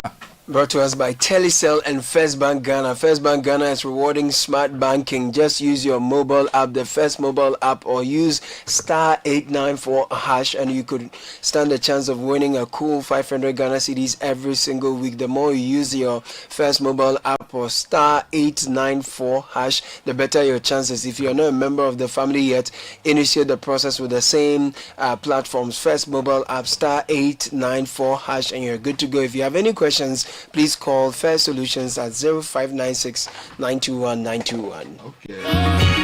Edwin Kwakufi is here with this segment. Welcome. Thank you very much, Bernard. So we start off with today's big game. The Black Stars are in action in a game that could seal qualification for the 2026 World Cup in the USA, Canada, and Mexico. The Black Stars need to beat Cape Verde in Central African Republic in Morocco, where the match is taking place. It's taking place at a neutral venue because Central African Republic don't have a stadium that fits CAF's requirements. So we are playing in Morocco at the moment. It's at 4 p.m. That's when there's kickoff. But we'll have do commentary? Yes, we'll have live commentary on Citi FM. Pre-match analysis starts at 3:30 p.m. So if we win and Madagascar fails to beat Comoros, we've qualified for the World Cup. So Vim Day. Oh, Vim Day. Vim Yazo. With what I saw Kudus and Semenyo do in the BPL this week, if they don't score, I'll be shocked. When you can play in Africa, it's different. Vim Yazo. But when you're playing in the north of Africa, but it's a neutral ground. The conditions are close to Europe. It's an away game, but it's on a neutral venue. Yes. So we should really beat them well. A like good stadium with a good pitch. Pali. Yeah, they shouldn't complain about the pitch. No, they went to complain about the Chad pitch. So that's the big one, eh? Yeah, that's a huge one. We'll move on to the NSS, which is also trending because yesterday it was announced that the previous registration for the new NSS year had been cancelled and prospective service personnel will need to re-register today. So the process starts today and you have a week to register. So the new NSS year starts on November the 3rd. All right. So the website that you have to go to is gnsa.gov.gh. Wonderful. So everybody who is supposed to start their service year this year needs to go and register. Don't think that you've already registered. How many years ago? 20 years ago. Or was it 20? 21 years ago. I was applying for national service. Yeah, it will be. It will be. So third trend is Chairman Wontumi. Yeah, man. Yes. So he apparently spent the night in jail because he failed to meet his 25 million CD bail conditions, and a few people are surprised that he failed to meet it because they think it's a reasonable amount. Other people feel it's excessive and should not have been set that high. and they feel that it's the general conversation is another opposition personality being targeted by this government. Akonta mining and High Court are also trending because of the same reasons. The High Court set several conditions. He's been investigated because of the issues with Akonta mining. So that's all in the trends as well. So we move on from that to tech news. And our council put this on the page yesterday that Denmark is proposing a social media ban for under 15 people. And we've seen similar bans put in place in Australia as well, where you need to be 16 before you can have a social media account. So I think we should impose that in Ghana too. Yeah, I mean it's become a menace that parents and guardians are having to deal with. Is there a law about social media usage in Ghana? No, not currently. I've not seen a legislation regulating this. I want to beg you. Of course, there's the electronic, whatever communication act. But can you lead the effort to get a private members bill for banning social media use for people below 16? I think that's. I think it is very important. Yeah, I remember that. TikTok. Facebook, yeah. Charlie, 16, 15, you don't know your way. Instagram, Snapchat. Sky, I will support you. Okay. Well, so I beg you. I'll call my MP that he should support because it's private members, right? On the topic of bans, before I go, there was a report that a UK primary school had reported that children were calmer and more focused after introducing a smartphone ban last month. And the GES on its official Facebook page sent a message to the UK saying that they had this new discovery that they have done has been in place in Ghana for quite a while. It just didn't make headlines. So is this in secondary schools? They don't have phones. They don't have smartphones. Well, yes, that's as what a general saying. rule. Yes, but yes, you're not allowed. Yeah, but there are people who sneak in. But I think they can use feature like these basic core phones, or they don't. No, they are not supposed to have phones. I agree with that. Yeah. So social media ban for people below 16 and no phone. So yeah, their final message is you may call it innovation, we call it tradition. But the GS one is limited to the time they are in school. So on vacation, they can have access. So the parents have a responsibility too. Exactly. At home. I'm not letting anybody use social media in my house. Yeah, but the point is that while you might not in the house, the fact is that when they get out there, they do all kinds of things. I know. Well, that's why everywhere they go, I'm chasing them. Everywhere they go, everywhere.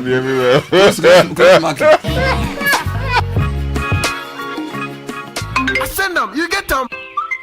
I get them, I send them. I get them. I pay them. I get them. I take them. You get them. I send them. I send them, you get them. I get them. I buy them. I take them. I pay them. I send them. Telecel Cash. Experience the ultimate convenience of sending money on Telecel Cash. Sending money from Telecel Cash to Telecel Cash is free. You can also make payments to merchants on all networks. Enjoy best value and total security with Telecel Cash. Telecel, connecting energies. You're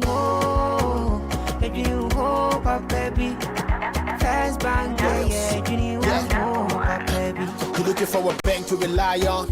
Let me give you a shoulder to lie on. Wouldn't we say to bank baby? No lie, only one place where I get my eye on. Make I introduce you all to First Bank, the best services in the world, first rank. Customer service, everything is well planned.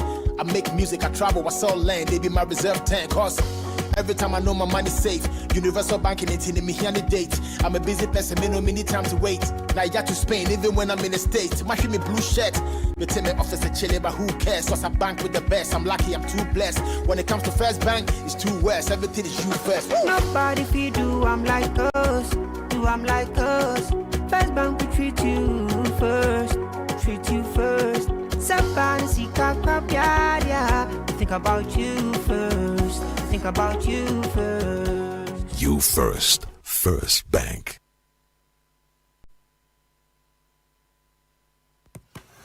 You can't tell what your baby will become or what his interests will be. But you can help her get a strong start with good nutrition. Yum Vita, made with the goodness of milk. plus Nutri-V is a delicious, nutrient-rich cereal for your baby. Oh yeah, older ones love it too. Give your baby good nutrition for a strong start. Yum Vita is available in other yummy variants. Yum Vita, a delicious way to grow. This advert is FDA approved. Charlie, not again. And I need to return this car by Friday. No money and payday is 3 weeks away? How do I fix this? How? Bank loan, account setup, long process. Nah, forget it. Let me see if Fafa can help. Yes. Fafa from Bank of Africa can sort you out fast. From engine repairs to school fees or side hustle support, Quick Fix Loan from Bank of Africa is here for you. Call 030-224-9690 or chat Fafa at boaghana.com and take advantage of the Quick Fix Loan for salaried workers. Offered at an unbeatable interest rate with no cash deposit required. Home runs from now to 31st October. T's and C's apply. Hey, Fafa, wait here. Papa. Bank of Africa, as strong as a group, as close as a partner. Channel One TV has a way of telling their stories. Stories that empower change, capturing the trending issues, delving into our communities, getting out the voices that matter. Before the end of this year, some significant improvement would have been noticed on that road. And it's not going to be a 9-day wonder. He's back to site to continue with the project. Channel One Newsroom, CNR, brings you an exhaustive coverage of the day's news. 8 p.m. and 11 p.m. every night. A lot of responsibility rests on the shoulders of African leaders to create an environment that is conducive to trade and investment. We wish to partner with any nation of the world. Channel One Newsroom captures the exact news temperature of the nation. Everything in this world is subject to abuse. And that's why there are checks and balances. That's why you have to also go to court and do... From the northern, western, eastern, and southern parts of Ghana, Channel One Newsroom, CNR's got you covered. People normally enter the boat without the life jackets. We believe strongly that if they were wearing life jackets, their lives would have been saved. 8 p.m. and 11 p.m. every night. I thought I should contain myself, but he should be careful. He did not win the election on merit. The NDC won the Asokwa election by default. For whatever reason, we, the MPP, we decided to hand over power. CNR, telling your stories, empowering change. Catch CNR on Channel One TV at 8 p.m. and 11 p.m. every night.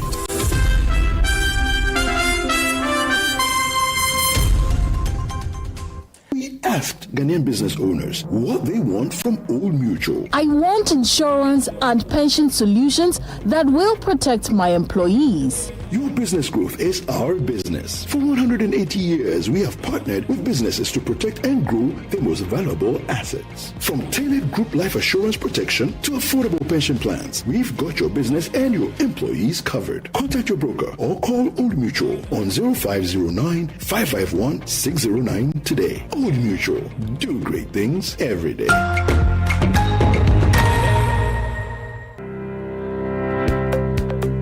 Lakeside Estate is calling all business owners, institutions, and HR heads. Want to give your employees more than just a paycheck? Give them a place to call home. At Lakeside Estate, we're making it easy for companies to support their staff with beautiful lifestyle choice and affordable homes through flexible payment plans, staff financing, and mortgage options. Whether it's a 2-bedroom starter home, 3 bedrooms, or a spacious family home, Lakeside Estate has the perfect package for your team. Strong structures, modern finishes, and a vibrant community all are waiting. Let's partner together to give a lifetime value for your staff. Call our sales expert on 020-477-5042 or 020-477-5040 or visit lakesideestate.com. Lakeside Estate, quality homes for all.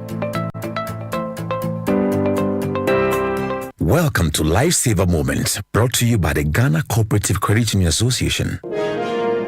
Plan a holiday, save towards it, do not skip it, and enjoy it when it comes. Your life needs your body.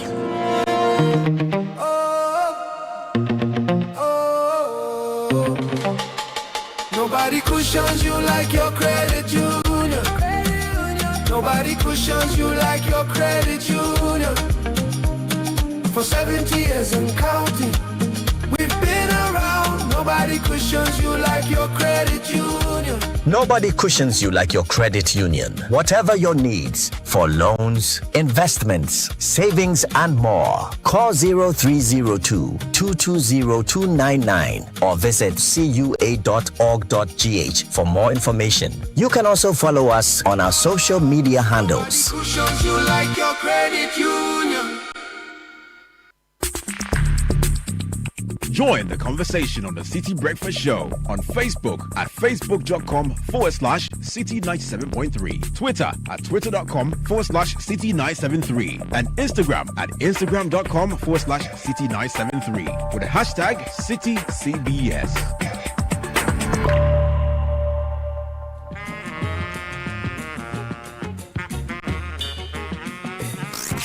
Unleashing the power of relevant radio. This is City 97.3. 17 minutes past 8 on the City Breakfast Show. So we're tracking two issues this morning. One has to do with water in parts of the Accra, Bachona area, and a lot of people are commenting on this. The other one has to do with the message I received from a man who says his wife hasn't been paid for over a year of working. I'm going to attend to that shortly. Yes, in the meantime, if you're looking for a best of flavor in every sip, please consider Piva beverages. We have a world of varieties for you. Piva orange fruit drink, Piva cola, Piva cocktail fruit drink, grapefruit drink, Piva tangy fruit drink, all of them at your service. Grab them at a local store near you or call 0550-032-231. Piva beverages, a taste you will love. Now picture this, okay? You finally got a chance with your long-term crush. You invite her over for a home-cooked candle-lit dinner. She accepts. The day comes, everything is set, jollof is cooked to perfection, wine is chilled, AC is on, your phone rings, she's 5 minutes away, you hang up, check yourself in the mirror, and then poof, lights her out. Like how? Any day but today, right? And G&J understands that some moments should never be interrupted. That's why we keep your world powered with reliable generators, solar energy, and UPS solutions, so the power never stops. G&J, your go-to for total energy solutions. Visit our website www.gjtechghana.com. G&J, your energy partner.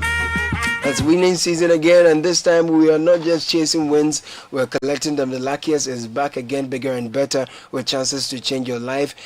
First, grab your phone, dial *712#, choose option 1 to buy a ticket for yourself, option 2 to buy for someone else. If you want the system to generate a lucky ticket for you, then go with option 1 again. If you prefer to choose your own ticket number, then choose option 2. Confirm your payment with Momo and you'll be in. For online users, visit theluckiestafrica.com and register. If you're abroad, use your card to confirm payment. If you're in Ghana, use Momo to do so. This is your golden chance. Hop on and let's get lucky together, because luck is everywhere. All right, now I have many of you commenting on the water situation, but let me do this briefly. Here's a message I got. Interesting, around the same time I got the water message. Yeah. Hello Bernard, good evening. I trust and believe you are doing well. I need your help to highlight a matter that has broken my family financially, emotionally. My wife was officially employed, letter dated January 2024, by the local government service and posted to a district assembly in the Volta region. I won't mention the district assembly for security reasons. And she's been working there since 2024. For more than a year now, she's been working actively without receiving a single salary. She has her staff ID and her details are in the system. As her husband, I have been the sole provider, taking care of her, our 4 children, and other dependents, while also servicing debts. It's been extremely stressful, and I honestly don't know how much longer I can hold on.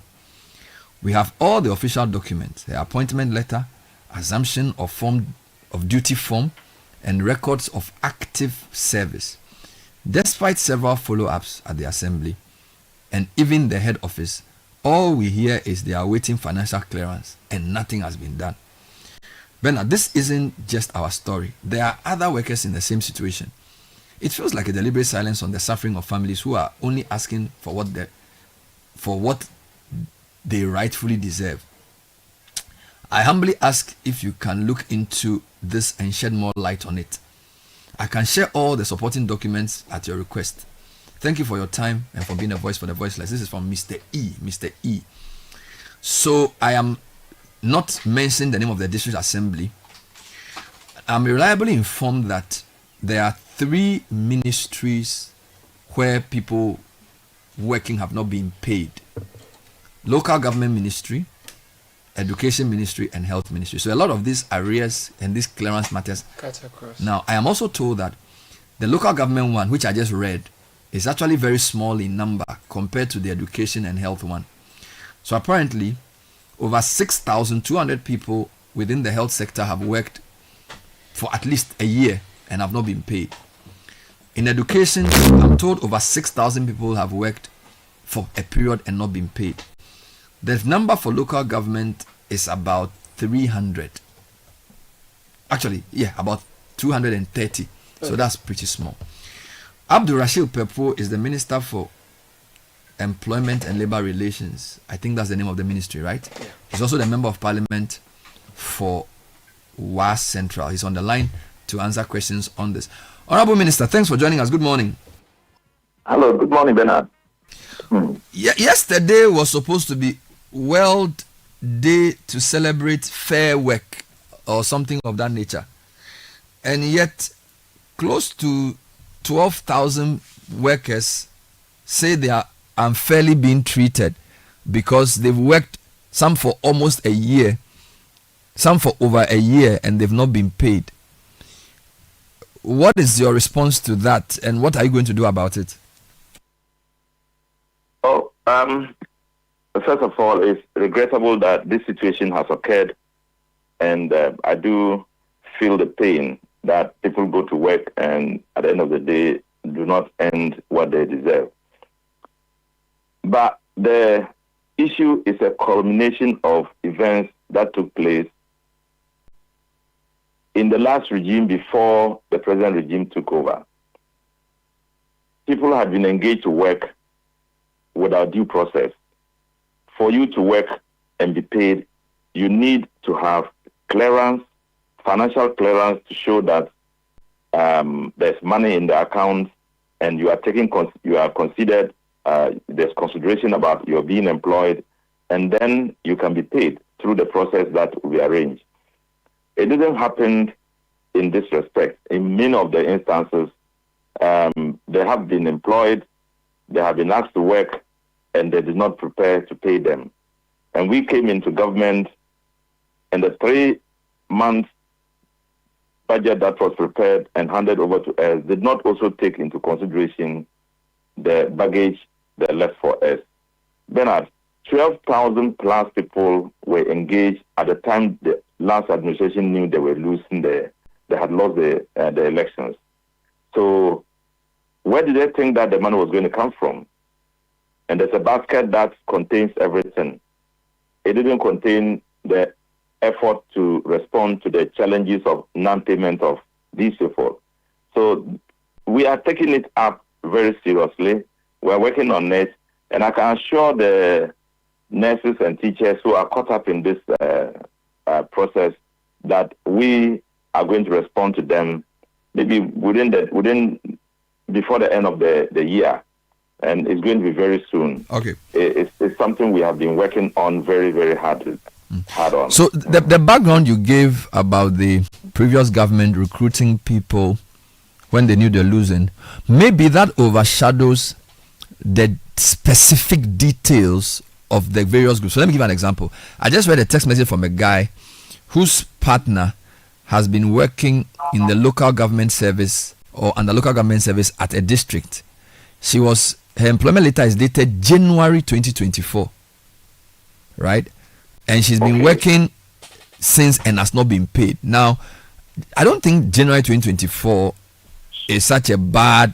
I mean, the election was 11 months away. So in the specific case I read, it probably has something to do with elections. And she's actually been working in the Chiefs Assembly since then, and she's not been paid. So maybe we need to clarify which of these are last minute and which of these are legitimate appointments and for which reason they've not been paid. No? Yeah, I talk about many of them. meaning there are some that slip over from fair engagement or apparently fair engagement with the government and have not been considered. But it tells a longer story of how to prepare when you are engaging people. The many of the agencies and ministries, departments are being overwhelmed with workers where it is very difficult for them to pay them because it is not considered how much money they have, how much the budget can contain, and yet there was an eagerness to engage people for reasons that we can't explain now. But as I'm saying, all these things are having a direct effect on our present system, financial system. Then let me just tell you, 71,000 teachers are waiting for engagement. 71,000. 73,000 nurses are waiting for engagement. And to be paid. If you put the two together and decide that you are not going to add the security services, the other ministries and everything, if we just take the two, it means that they are going to take about 47% of the total revenue we earn every year. If you decide to take all the others into consideration that are due for employment and payment, we are going to spend 65% of total revenue in paying them.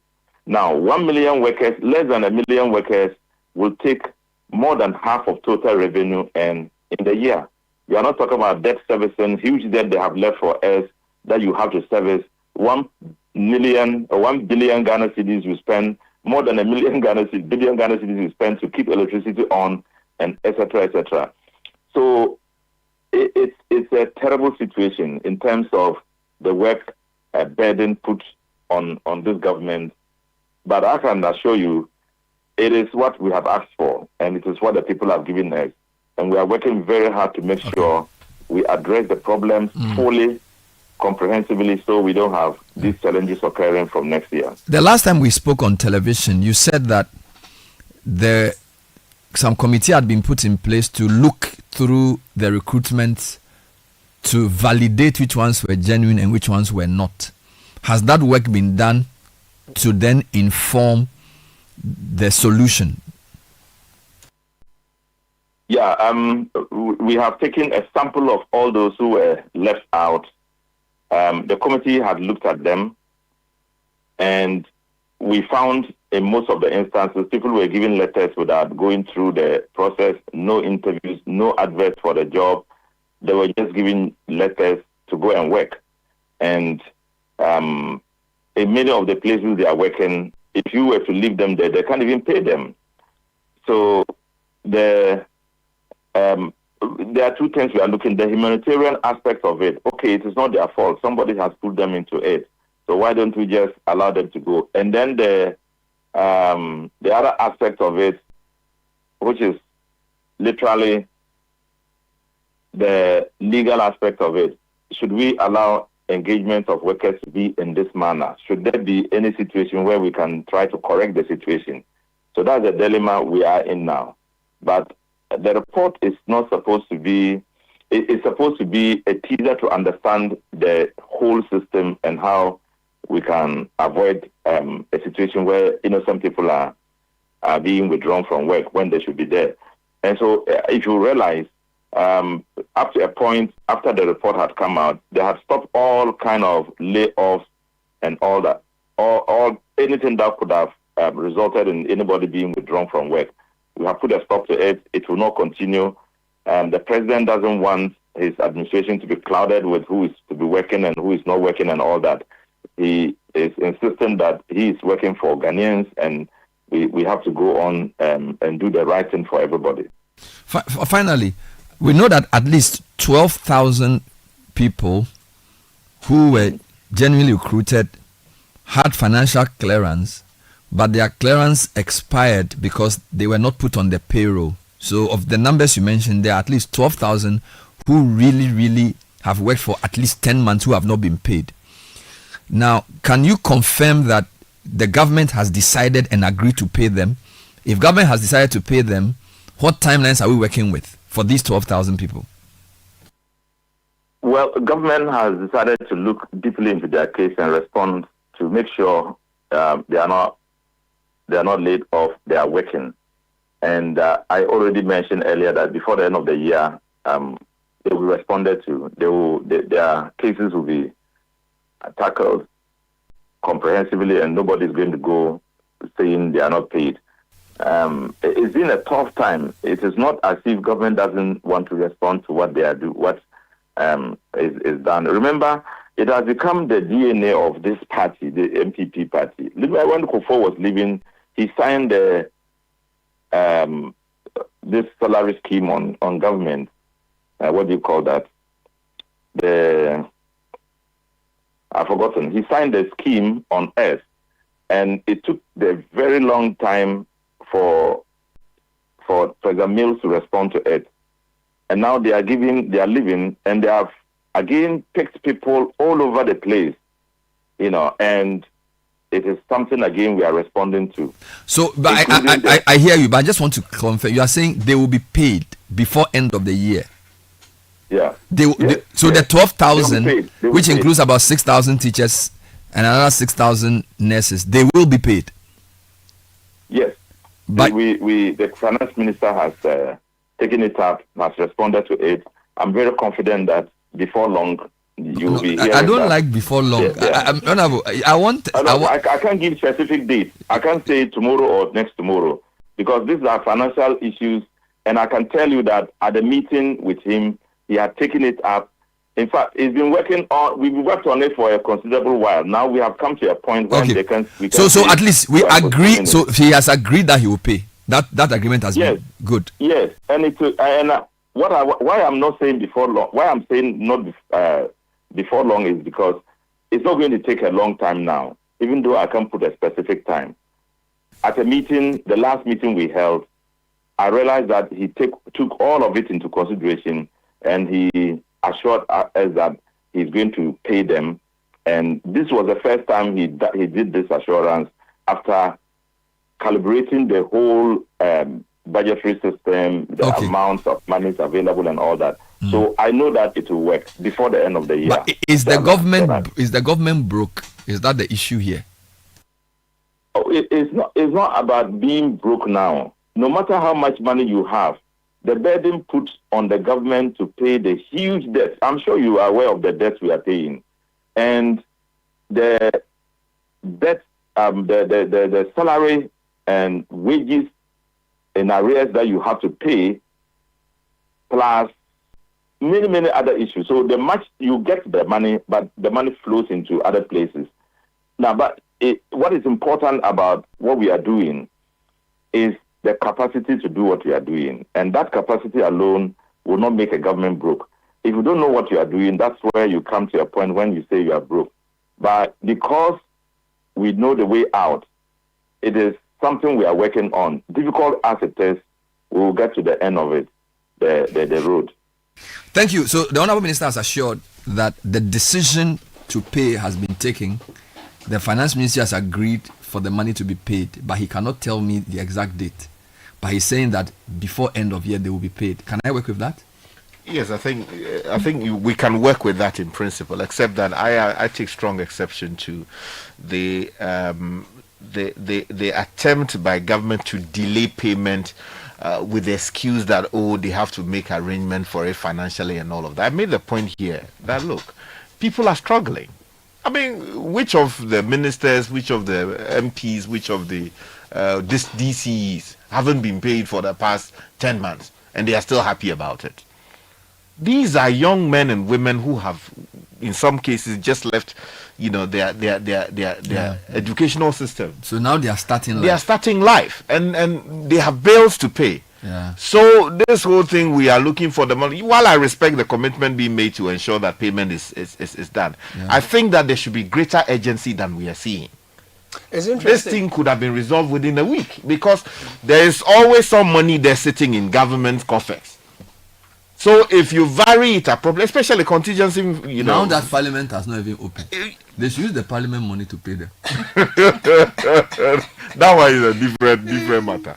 But you see, Bernard, I don't like before long. Yes, I understand that he's a minister. I was trying to press for specifics, but if you mention the number 2 and the date comes in, but that is for the finance minister to deal with. And I'm saying that they always vary funds in a way that doesn't contradict the law to deal with matters. But you remember like when we interviewed the finance minister, he said, in terms of general arrears, he had inherited arrears of 67 billion, and that he had wanted to validate. In fact, he said he was going to audit the arrears and was going to reduce it. You remember he said that? Yeah. And this arrears cuts across roads, infrastructure, contractors, everything. So I think maybe the delay has been occasioned by trying to ascertain the authenticity of these arrears. Yeah. And he even said in the show that he had managed to reduce it by some amount. Yeah. But I think I agree with you that when it comes to paying teachers and nurses, it's not the same as maybe paying for a road project. Yeah. Because a road project, fine, a contractor also has people to pay, but it's a much bigger payment. But if somebody has worked for 12 months and has not been paid, maybe say 2,000 cedis a month, I feel like the Ministry of Finance needs to treat that differently from treating somebody who has built a power plant and has not been paid. Exactly. You get it? I'm not saying they are not doing this. I also think the finance ministry itself should be more open to talk to us about these matters, because there is a cross-cutting issue. Local government workers, about 300 of them, education workers, about 6,000, health workers, over 6,000. Right? So clearly, it's not the sector ministry that's the problem. Finance level. It's the finance ministry that's the issue. And I know finance ministers are very powerful in this our economy. Now they're even saying that if you sign any contract which imposes a debt obligation on the government and the finance ministry does not validate it, it will not be. So in a sense, the finance ministry is like the senior ministry in Ghana today. Sort of, yeah. So it means that if you are a junior, if you are a minister of something, you have to even go there and go and beg, otherwise you don't pay your people. So it's a very serious. So I feel like they need to be to explain better what they are doing. Yeah. Because it's very disconcerting. And you see, I think it's an issue that requires the attention of government at the highest level. Because if you have 12,000 of your citizens working and not being paid, seriously, I think this is a presidential level matter. Because it would seem that some people are making efforts from their respective ministries, but there's some clog somewhere. The clog, most likely the Ministry of Finance, maybe because they don't have money, or there's some other reason. Do you understand? Because again, if you are making payments, you must be sure that you are paying to the right people. So that validation also takes time. But there needs to be presidential pressure to ensure that the ministries involved are working with this part to deal with the problem. And I think some of this also has to do with the relationship between the various ministries. Even in the previous administration and administrations, finance always has a special place. And if your ability to link with them is not strong, your sector may suffer. They are a very powerful ministry, and they can make many things. And our new minister too, he doesn't talk much because he's forcing. That's the problem. So he's not talking. So he's forcing. But Bernard, I think the new structure is how it ought to be. Don't go and incur debt on behalf of the government and come and put pressure on the finance ministry to pay. The synergies between the finance ministry and the other ministries we need to enhance and put a proper structure that is able to work out budgets properly. How do you have a budget in your ministry that is not connected to the bigger budget of the finance ministry? And how do you expend the money without the consent and validation of the finance ministry? Okay. Now, when we're able to capture this reality properly, it will help us in making employment decisions. You don't throw in a political promise to employ 12,000 people, and then when you employ them on paper, and you don't pay their salaries. That's not employment. That is not employment. You understand? That is an abuse.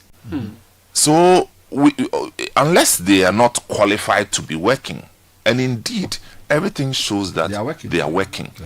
Okay, so it has to be treated as an emergency. first and foremost. And then secondly, we need to revisit the process and the structure. You know, that whole process of recruiting from, you know, now if you look at the military and the security services, now we've gone to a place where they are supposed to recruit from the regions. We don't want a situation where people will be recruited in, say, Oti region, and it will take 2 years because they say they haven't done the financial clearance at the, you know. So this is the structure that we are talking about. Let's work it. Let's solve this problem as a standalone problem. But in the longer term, let's know that there will be recruitment from different Let me make sectors. it a more general issue now. There seems to be a slowdown of payment of all kinds. So I'm not even talking about teachers and nurses and Parliament workers. has no real. So I was at a program a few days ago and somebody was alleging that many contractors have not been paid still. Alleging because I didn't have the evidence of that. And now Parliament too has been. Now when Mr. Babin wrote the letter, he didn't mention finance, but you and I can deduce that there are money issues involved. I also know we are in the middle of an IMF program which imposes certain restrictions on us. The sentiment we get when we speak to people in the circles of politics is that the finance minister is not paying. He's sitting on the money. In fact, Larry Dobe did a story about a month and a half ago on his front page where he said that there are issues around other ministries saying that the Ministry of Finance is not releasing money. And this is not new. We've had this in the past many times. My only thought is the Ministry of Finance that powerful, or is it that, you know, we are just looking for somebody to blame? Because how can the Ministry of Finance say I won't pay if it's not a government? No, Bernard. The Ministry of Finance can only pay what they have. No, they said they are They sitting don't pay. on they said they are sitting on the money. No. They They don't pay through promises. They pay indeed. So if they don't have the money, they can't pay. But there's also validation. No, I think the feeling is that they are being long. It's like they are trying to nitpick. I'm coming. They are trying to nitpick to say, let's be sure that this guy, this amount that he says we owe is the right amount. That's one. And that's taking so long that he's not paying. That's one. The other thing is that every sector believes that they are priority. Every sector believes that they are priority. Road is priority. Every sector. But if you sit in the look, when Barredu was there, people were saying the same thing. When Osafumafu was there, people were saying the same thing. Kenufuriata, even worse. Same thing. So I'm just saying that it means that it's a system that we need to enhance. Yeah. It's not the personality. Atoforsen can live tomorrow. So people over personalize the issue, and it's like, well, some the people minister is for commentary purposes. So the minister is sitting on the money. Sitting on the money. You understand? But if you go to the finance ministry, you know that the minister himself doesn't physically do much. Yeah. You understand? Well, but the truth is also that there are also interests that determine what is paid and what is not paid. And as a a chief parliamentary correspondent for 15 years, if I have clients who you have what? Clients who are owed money. Okay. That's private. Private. Yeah, we know that. That one. Yeah. Sky, you haven't said anything. But by the way, is it true that contractors have not been paid? A lot of them. A lot of them have. Yes, many have not been paid. It's 9 months. Over 9 you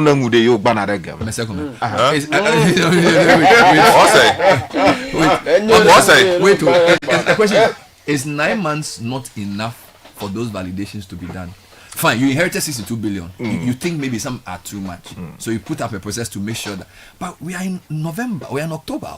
Yeah, I mean that is a problem for me, and it would seem that Honorable Papu raised that same matter. Look, I mean, you have been put in charge, so take charge. This idea of repeatedly blaming the former administration, you are now almost now it was just a side. Yeah, that's what I'm saying. You see, so then you put in place structures to deal with it. There are many auditing firms around who could have been engaged, and indeed a number of them have been engaged to deal with some of these things. So verify whether a payment is to be made. You see, because don't forget that we also, because when the minister was here, he said that he had realized that some of the amounts that he claimed were arrears, he has managed to cut it down by almost X number of billions. We are the people asking for savings. So if the process will save us money as a state, so we don't pay those who don't deserve it, maybe we should be a bit more patient. But the truth is that in some of these cases too, they are forcing contractors to swallow some that they ideally should not be swallowing. You gave me, Like, you and I agree. like haircut. Yes, they are like haircut. But what if the project was overblown? Just that maybe you've agreed for a road project which we know should cost 20 million, and we've agreed to pay you 40. You because I know we did value for money. So can't a new minister say a 10-kilometer road cannot be 20 million? So let's do a fair value assessment and say if you agree that it will be 8, I'll pay. Because you see, Sky, it's a financial management situation. If you believe that somebody have cut a deal that the road project is too overpriced, you may have to meet each other halfway the state of the economy. There is no respect for contract then. I admit that there are times where government contracts are, sort of padded. That's the word I was for what, yeah, exactly. So that instead of charging 10 million, they charge, in excess of. So doesn't the new minister have the right to say, let me do when the parties agree that this thing we can do something about it, that can be done. But where contractors are being forced, you know that this thing should not sell for this amount, yet you are saying that the contractor should charge less than that because you have determined in the public interest. Oh, Bernard, in the interest of saving the public purse. Bernard, that is also not a sustainable solution. No, it's not a sustainable solution. The short-termist approach to this is a big problem. You see, because if you force them to cut corners today, you know the outcomes in terms of the quality of but this is for work already done. No? Some of this is for work already done. Some of the delay payments for work already done. Not work yet to be done. Some already done. Some overdue payments. Yes. Interest accruing at the banks. And for me, I struggle to mix payments for services rendered to government with salaries of people you have employed. I like to separate the two. I agree with you. You can't employ them and leave them for 12 months. Especially when they are working. Yes, 12 months. How does that happen? They are working. Yeah. You can't say that they are in debt. Crap. You understand? So and you know what these things mean too. Yeah. And some of them, the posts where they've been posted to are places that are alien to them.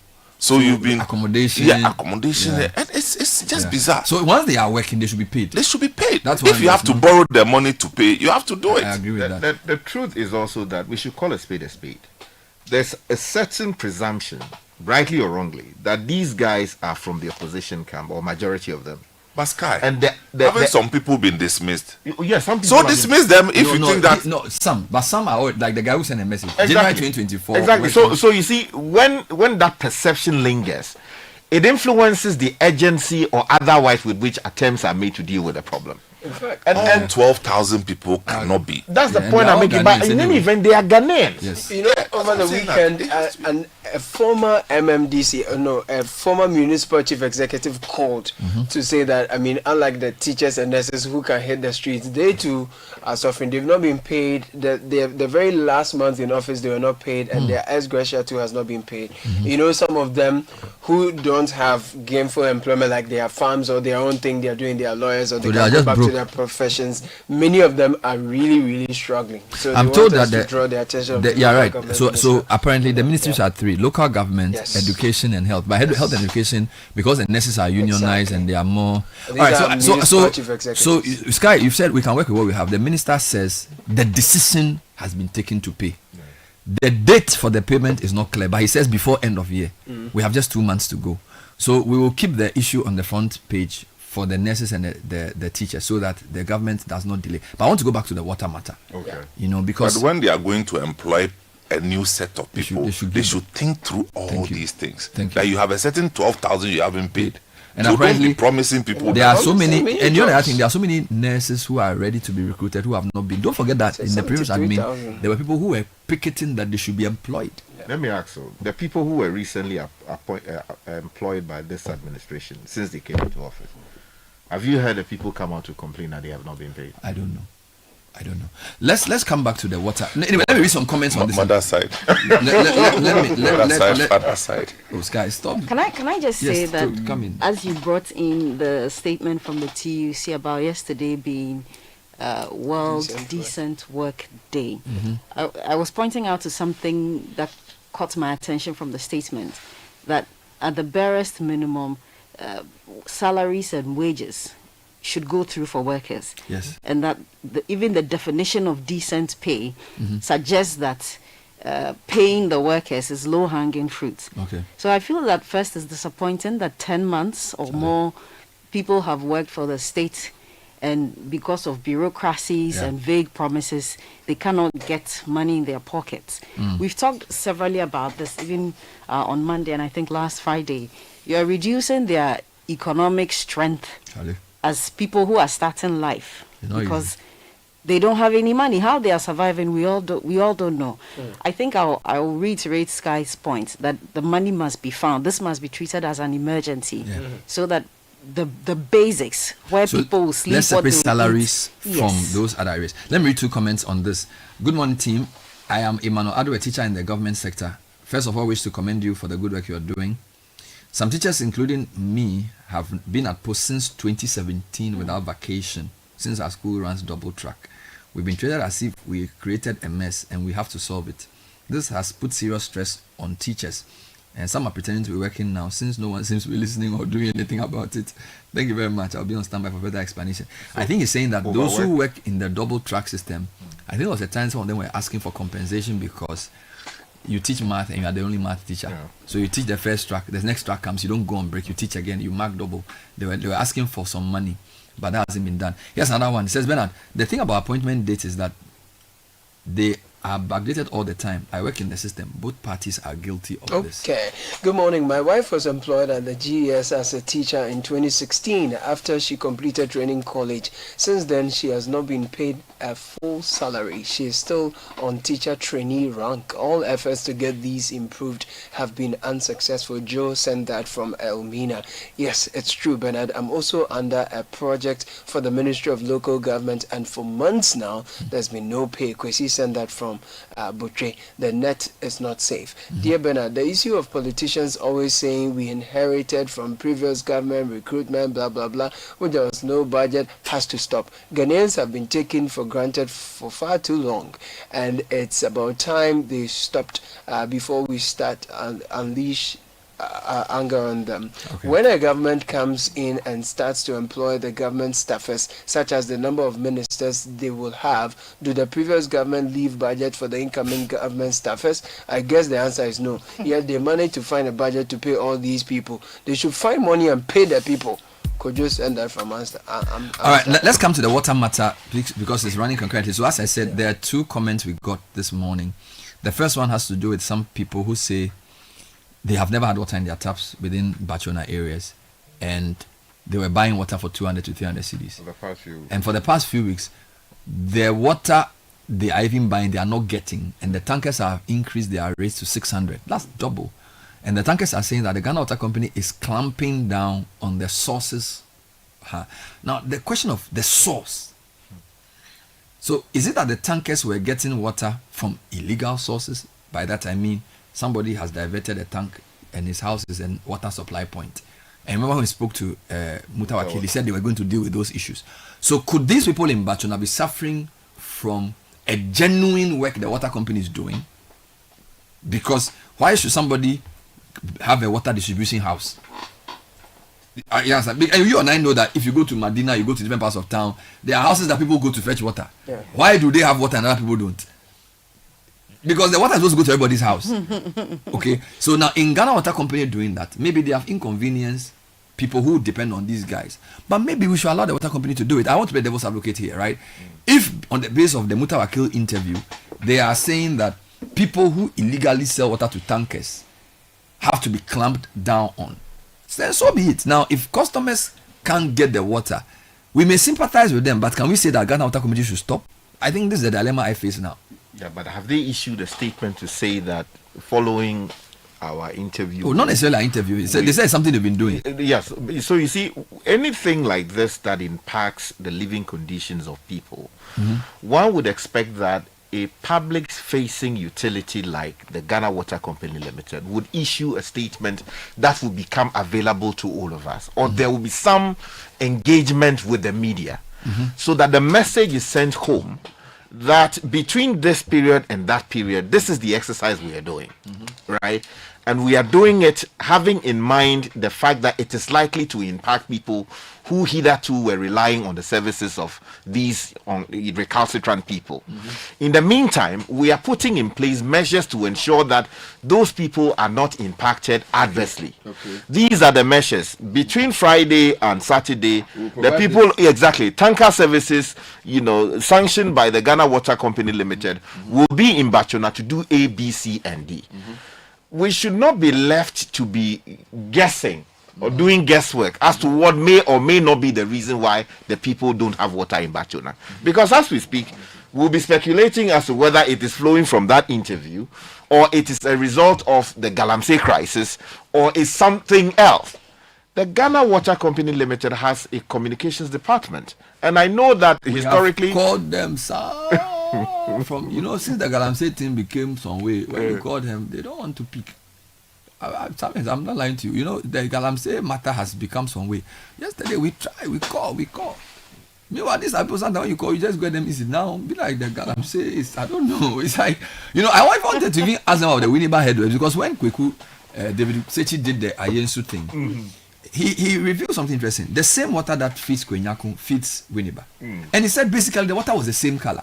When he got to Kwenyako, they said the headworks are closed. But Winneba is processing the same water. So is it that Kwenyako people are different from Winneba people, or Winneba people, So I wanted the majority leader has been shouting that his people don't have water. No, I don't think so. Maybe the pressure. No, but the water that was coming out of the taps in Winneba was brown water. That's my point. So why would they close down the thing, Breku? The guy he's afraid. That's the thing. And so I wanted to ask the water company, because again we interviewed the Water Resources Commission guy who said initially the water in the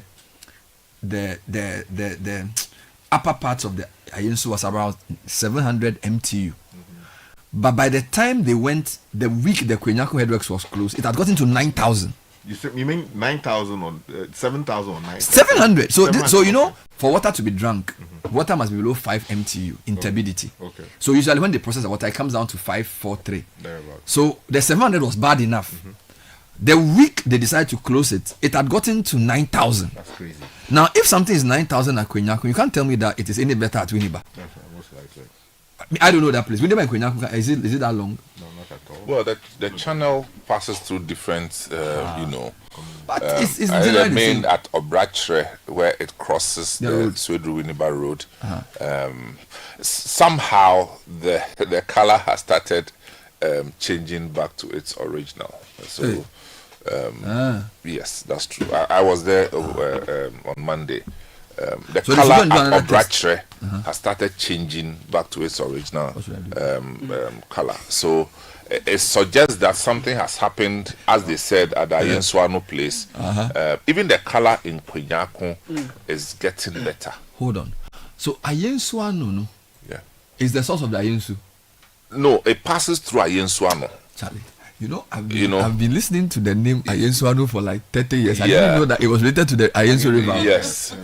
Oh, so the Ayensu passes through the Ayensu. Yes, that's where the Galamsey activity is going on. And you see, because a lot of them claim that they don't mine in the riverbed, so they've gotten away with evil. So Ayensuanu Galamsey affects Ayensu River. Yes. And Ayensuanu means the mouth of the Ayensu. Yes. Oh, I didn't know this. So that's where the problem. So I think they are handling it from that angle. So okay, you say you went there. Where did you go to see the water improving? I saw the color improving in Kwenyako. And then I saw the water color improving at So maybe the Water Resources Commission should go and do a turbidity test to validate. But having said that, let's go back to the main issue. Ghana Water Company is not giving people water in town. Tanker drivers have found a gap in the market and they are supplying water. Ghana Water Company says people are using illegal means to sell water, so they are clamping down. So now people sitting in their house are not getting water. I mean, it's a complicated situation. Francisca, you're a lawyer. Tell me, what do you think? Should Sky is saying that you cannot clamp down on those who are selling water, who are providing such a basic social service without providing an alternative for them, even though you may be cutting who are doing the wrong thing. You cannot do that and punish genuine citizens who are buying that water. Is that something you subscribe to? I think that I agree with Sky when he says that the Ghana Water Company must come out with information, some clarity on what is going on and further information, and also some solutions for the ensuing challenges with what they're doing.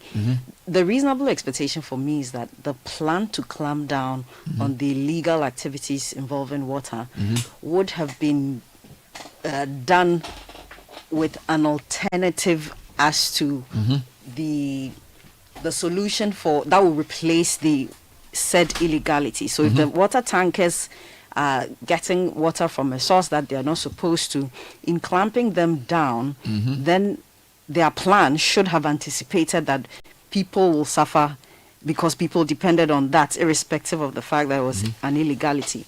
And so we need to hear from them. What was their plan in the first place? The plan appears to be having some cracks or failing at certain points. What are they going to do about it thereafter? There's a song that I think somebody sang. We need to hear from you. We need a word. You know that song? That's Andre Crouch. So Ghana Water, I have Sandra Crouch. So Charlie, look for it for me. Ghana Water, we need to hear. Charlie, yesterday a mutual friend of ours, he was pitching this topic for the breakfast show. That, and he lives at where does he live? Nanakro. No, it's not Nanakro. Don't do that. Maijon. Maijon. So a friend lives at Maijon. He came and said breakfast show. For the past 2 months, he hasn't water in his tap at all, and he spends 600 cedis a week for a household of 4. 600 cedis a week to buy water, and even the water is difficult to get. So clearly something is going on. Now I don't want to link it to Galamsey yet. All right, but it's possible it could also be linked to Galamsey. I think Galamsey has aggravated the situation and it's made it more widespread, because it used to be a feature in some of these peri-urban expansion communities. You see, Bernard, this whole water thing has different tiers. Okay, so you have a generation leg of the issue, that's generating the water, production of water, yes. And then you have a distribution leg of the problem, and then you have a customer service leg of the problem, and then you have the repair and maintenance aspect of it. Okay, it appears to me as if the water company is disabled on several fronts. Okay, because this is all we can do, and so this is it. Take what we have or nothing else. That's what we are hearing them do, because a lot of the sources of the problems are beyond their control. You mean the water company? Yes, but they can't say it loud. Okay. I mean, the water company cannot control Galamsey. They have to manage what they say. They can't. They cannot control the special mess that we are causing to our communities. They cannot control different new communities that are springing up without any plans. They can't control. So before you give yourself 6 months, travel on the Accra Dodowa Road. You see forest there. The next time you go is a new estate. Water company has no hand in it. In any decent society, the water company has to give you a permit before you put brick and mortar. So you see, we have finished building your house, and then now you put pressure on them. This is what we are. So that's where the rationing is. That's one problem.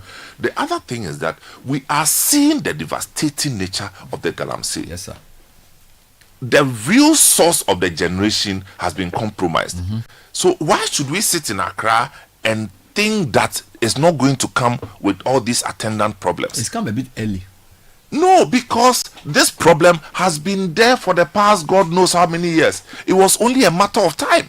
So even those in Accra who take water, we in Accra, some of us do Densu, and some of us, our water comes from the Volta. Yes. So in a sense, we've been shielded from the Galamsey up until now. Usually, Western region, Bonsa, they have a problem. Central region, Ayensu, Pra. But the Volta for some reason has been saved, and the Densu doesn't seem to have been polluted that much. So it looks like the Galamsey has been far away from us. But it looks like it's coming home. Yes. It's coming. Yes. It's coming very close to home. I am trying to get an official of the water company to speak to, because of course we don't know all of them. The ones we've tried, we haven't. But I feel like they need to explain this claim that they are clamping down on people who do illegal whatever. Which they must do, but there must be alternatives. Does the water company not have a tanker service themselves, which they can then use to fill in the gaps? All right. You know, I keep saying that we are supposed to regulate water, and I don't know why nobody has taken this up. Because, guys, I buy water from a polytank. I believe the polytank hasn't been washed for 1 month. I believe and the person is supplying water to me, and nobody cares. No, you see, often there's a regulation in place. It's just that people disregard the rules. But who owns the regulation? As in which body? Then we have the standards authority there, Food and Drugs Authority. They also determine the standard, the safety, of things we drink, things we eat, and all of that. So they do bottled water. They don't do. No. I mean, in terms of even the Ghana Water Company Limited itself is subject to the control. I'm talking about my people in Maijo. Yeah. Somebody puts 2 polytanks on a Kia truck and goes to some place to fetch water to sell. Yeah. For all you know, he doesn't have the permit. Standard water. It's maybe the assembly just giving business operating permit. The standard authority doesn't do anything about him. That's what I'm saying. That the standards are there. But as to whether people are abiding by it and whether they are enforcing it is an entirely different matter. But if the standards were there, you and I would have known. No. Maybe unless you get into the business, then you know that. But I can say they are not being enforced, correct? Yes, that one you. But why are they not being enforced? Who's supposed to? But a lot of things are not being enforced. But why is? I'm listening to the people are driving. Now you are driving now. Before you see there's a motor rider coming in the opposite direction and telling you to give him way. Yeah, or the Pragia. Yeah, and they are driving in the freely, and nothing happens to them. Right. You see a policeman in uniform on a motorbike driving on the opposite side of the road freely. Policeman in uniform without a helmet. Just for the heck. So we have normalized a lot of wrongdoings. Yeah. So every day we introduce another level of chaos into the society, and then convince ourselves that this should be our normal life, and we are happy with it. You know, for instance, that you can't just get up and be raising money publicly without authority, getting a permit from the Ministry of Interior to that effect. Bernard, are you there? Talk to me. In this country, the law doesn't permit you to just get up and say you are raising funds. What law? A law is just an advice. No, I'm telling you. So majority of the law is there, but somehow we are not using it. Well, we are not enforcing it. We should be educated. That is the issue. But on this matter of illegal mining and its connection to Galamsey, look, Samen, I think the bigger issue is also to check whether the water we are drinking, the one that is serving our homes, is of drinkable quality, is of proper standard. Because look at what's happening in Winneba, for instance. The water that is coming out of the taps, clearly. I mean, can the Food and Drugs Authority say that water is wholesome to be put on the skin, let alone the I am saying that we need. Because the Ghana Water Company, Ghana Standards. Can Standards Authority tell me that they know how many water tankers are in Ghana? No, I doubt. They are supposed to know, but they don't. How can you regulate what you don't? How can you manage what you don't measure? You cannot. Sky, in just Niger alone, I have guys. I've been dealing with this water matter. Somebody just wear singlet, and some of them they dive into the tank. Papa. For what time? For you? See, if I dive into tank, I mean, what is this? And these guys have, when there's no water, sometimes they go to Omanis area. There's some water body there to go and get the water to come and sell to us to use. When Kweku David did his photography thing, he actually has pictures of water tankers drawing water from streams. Yes, to serve people. Yes. from river, stagnant river streams. No, that's crazy. We don't know whether they were using the water to do construction or cooking. No, they were selling them. They sell the water to people. But didn't you see somebody fetching the dirty water that he's going to use to, and that when they go, they boil it small and then they leave it to settle. Yeah. No, for me, Sky, the Ghana regulation issue is a problem for me. We have a regulation problem. I am saying that if you look at the way people consume water, take the Ghana Demographic Health Survey, less than 50% of people have tap water. A lot of people use sachet water. You get it? But the informalized way people procure and sell water to us should be of concern to any serious country. But in Ghana, we sit down for the thing to become a major problem. You cannot tell me that in urban areas, water tankers are not a key part of people's water supply system. Have we ever heard a statement from FDA or GSA saying, this is an advert in graphic page 2. For anybody who wants to sell water, these are the things you must do. We don't do it. And then when the thing turns into a problem, they will start blaming people. People that sit down and say they are doing regulation. Are you telling me that they don't know that these water tanker operators, they are not properly trained? Where have you even come on and say, Citi FM, these are the 5 things that people who sell water should adhere to, so that we can even use it to do public education. You don't do it. You get it?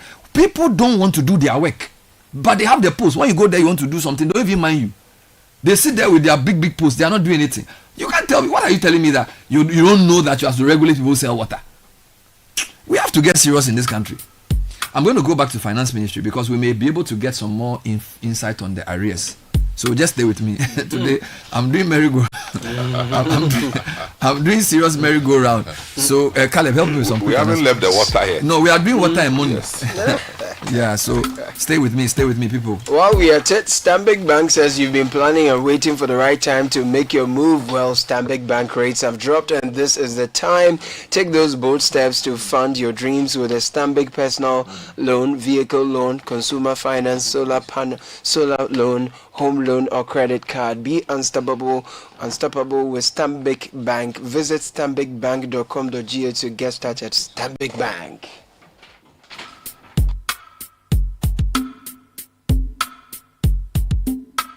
In the meantime, calling all future brides, grooms, and hopeless romantics to calling all future brides, grooms, and hopeless romantics who are ready to say I do to the wedding and lifestyle fair happening on the 11th and 12th of October at the Marriott Hotel in Accra. Think glit, glam, and sprinkle of fairy dust from our stunning ballrooms, serene garden spaces, dazzling decor, and top-tier vendors. Exclusive wedding events and packages all available at the Marry Me at Marriott Wedding Fair, 11 and 12 October at Accra Marriott.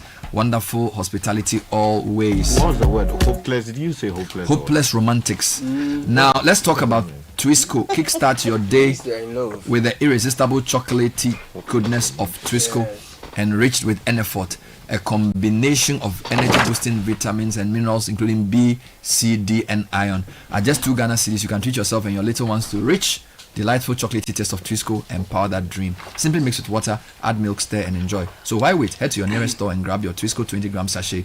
Twisco, power your dream. If you're building big, please speak to Vaniado. They are ready to build with you. From high-end apartments to office blocks, hotels, private homes, Vaniado is a trusted name for premium finishes at project-friendly prices. We supply luxury bathrooms, Cavallini kitchens, and the tiles that combine international quality with unbeatable value, perfect for architects, contractors, developers, and interior designers. And the best part is Vaniado offers bulk deals, special project pricing, and tailored packages to suit every skill.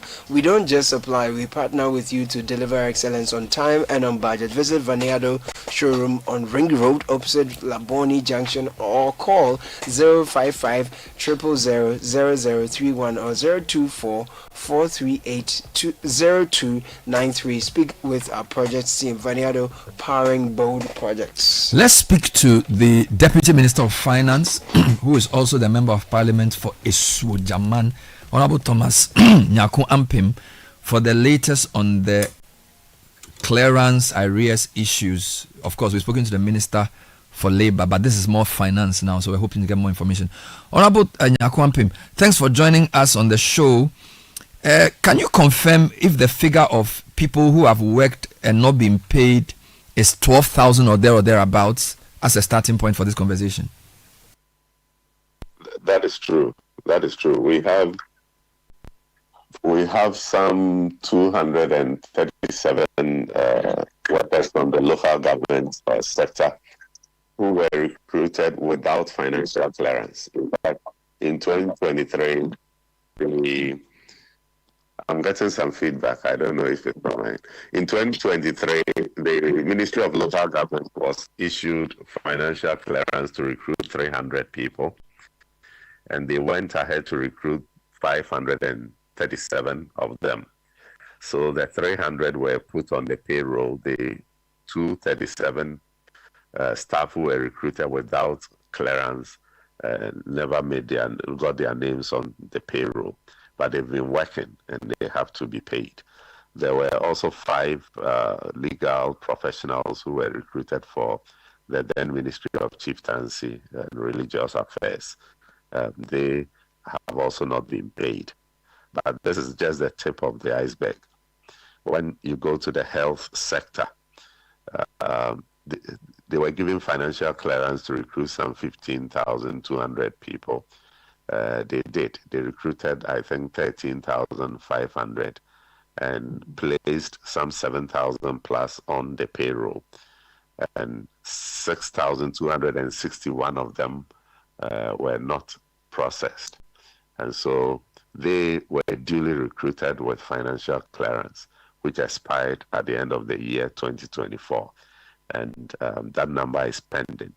There is an equivalent number of professionals from the education sector, also 6,249 or so, who were recruited last year and have also not been processed for payment.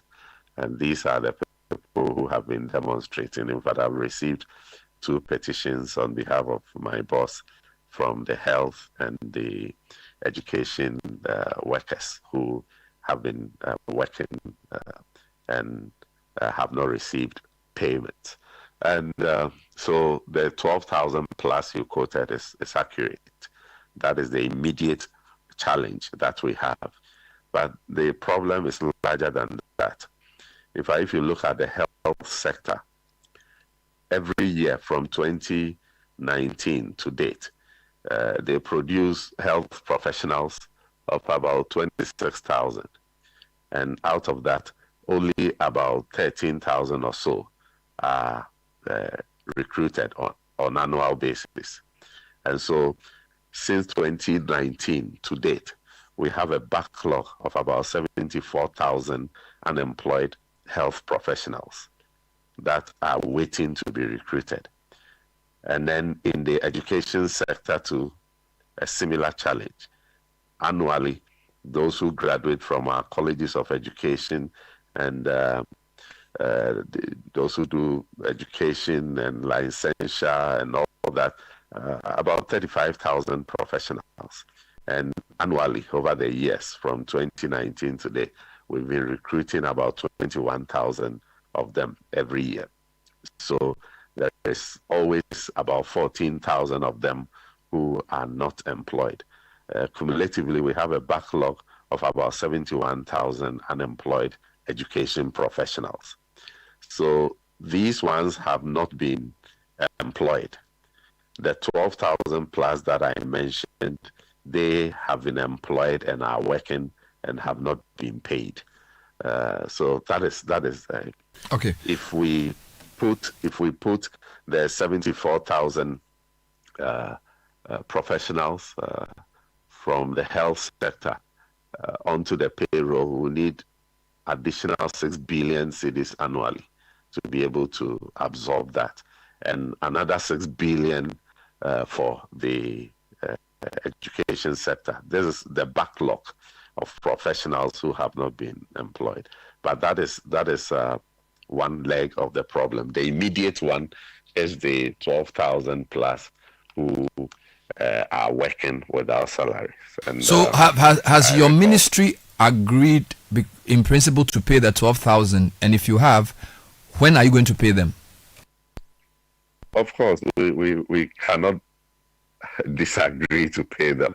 We have inherited the problem. They have been duly, apart from the local government people, the rest the majority of them were recruited with financial clearance, and so it is a legacy problem we have to deal with.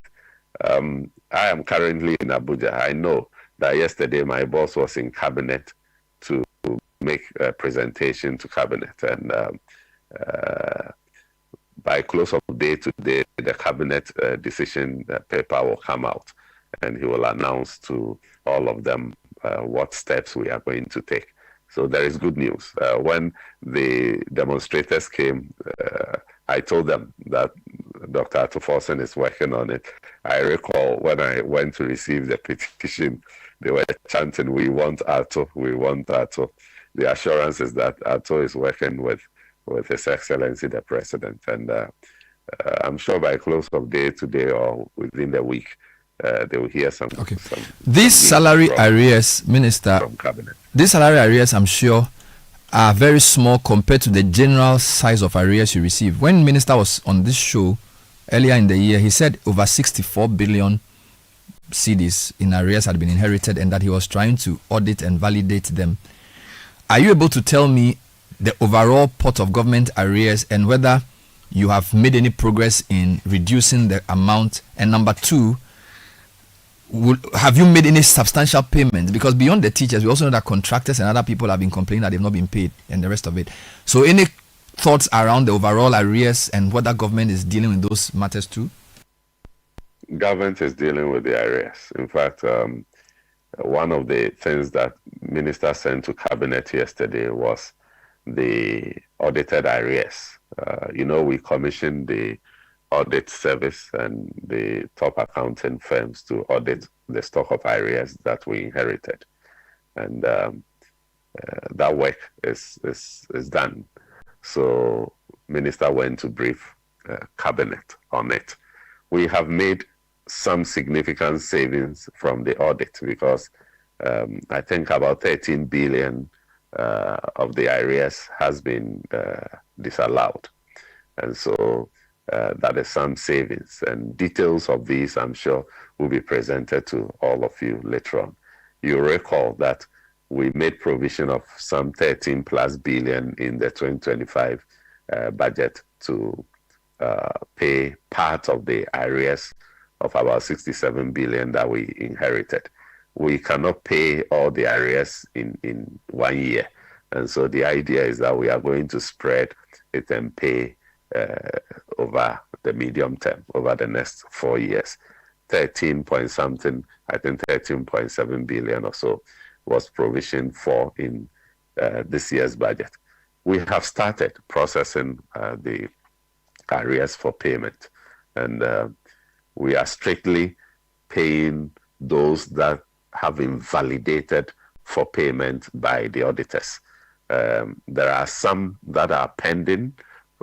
In fact, the agreement we had with the auditors is that we will publish all those that have been rejected by the auditors. We will publish those that are still pending, sometimes for varied reasons, sometimes because the contractor have not been reached and some documentations are not available. And so all those details will come out in due course. But to answer your question, yes, we have started payment of arrears to contractors. The compensation arrears in total, you see, apart from those that are that have been working, we also have these rotational nurses who did their national service and have not been paid, and that, together with allied health interns, come to about 190 million. All these are part of the issues that are being addressed, and very soon they will hear from the minister when the cabinet decision memo comes out. Thank you for the your assurances that all these things are being handled. Thank you, Honorable Deputy Minister, for your time. That was Thomas Nyakwampim who confirmed that the decision has been taken, and also the arrears position. He stated that. We'll be right back. Stay with us. This is the Citi Breakfast Show, the city's biggest conversation. If you know these sounds, you didn't just live through the 90s. You lived the experience. Back then, connection took minutes. Today, it takes a blink. You express yourself with memes. You hold video calls across continents. You say hey to an AI who responds, "Hello, Kwame." You order rides, dinner, and dreams all from the palm of your hand. A lot has changed, so have we. For over 3 decades, EcoBank has evolved with you, leading digital banking in Ghana and across 33 African countries, pioneering solutions built around how you live, move, and dream today. From our express points to EcoBank Pay, online banking, and the mobile app, we are where you are. Here for today, ready for tomorrow. Now, that's change. Powered by EcoBank. EcoBank, a better way to bank your way. EcoBank, the Pan-African Bank. Wake up, have a great day, yeah. With nourishing cowbell premium milk and cowbell Vita Rich, nourishment for you. There's a cowbell milk for you, for you, for you. Cowbell Vita Rich and cowbell premium. Introducing the new Cowbell Premium Milk, high in protein, and the new Cowbell Vita Rich, enriched with vitamin B9, both so creamy. Now there's a cowbell for you. Cowbell of creamy goodness. This advert is FDA approved. Who is calling me this other one? Hello. Good evening, Kwame. Good evening. We are into baby foods and would like to introduce... Wait a minute. How did you get my number? You just use ways and means to find people's numbers and be calling them by heart. No respect for privacy or anything at all. Oh, Bra Kwame. Is your business privacy ready? Do you collect and use information of people in your line of work, like their name, number, location? You might be doing the wrong things. Whether you're a big company or a small one, you must respect people's right to privacy. Register and be certified by the Data Protection Commission of Ghana. It is the law. You will receive the necessary training, advice, and guided on the right systems to put in place to help protect information you collect about people. Register your company. It's simple and online. Visit www.dataprotection.org.gh to register. Privacy is the responsibility of everyone. Remember, privacy is personal. Champions are made in the grind, in the quiet, in the storms that test their roots. But once a year, the champions gather, not to compete, but to ignite, to refuel, to rise higher. The arena is charged and the heavens move. Now, the wait is over. Happening this October 16th to 19th, when Champions Gather comes off at the KICC Dominion Center off the Spintex Road, Accra. Thursday and Friday at 6:30 p.m. Saturday at 10 a.m. Sunday at 8 a.m. The theme, Rooted.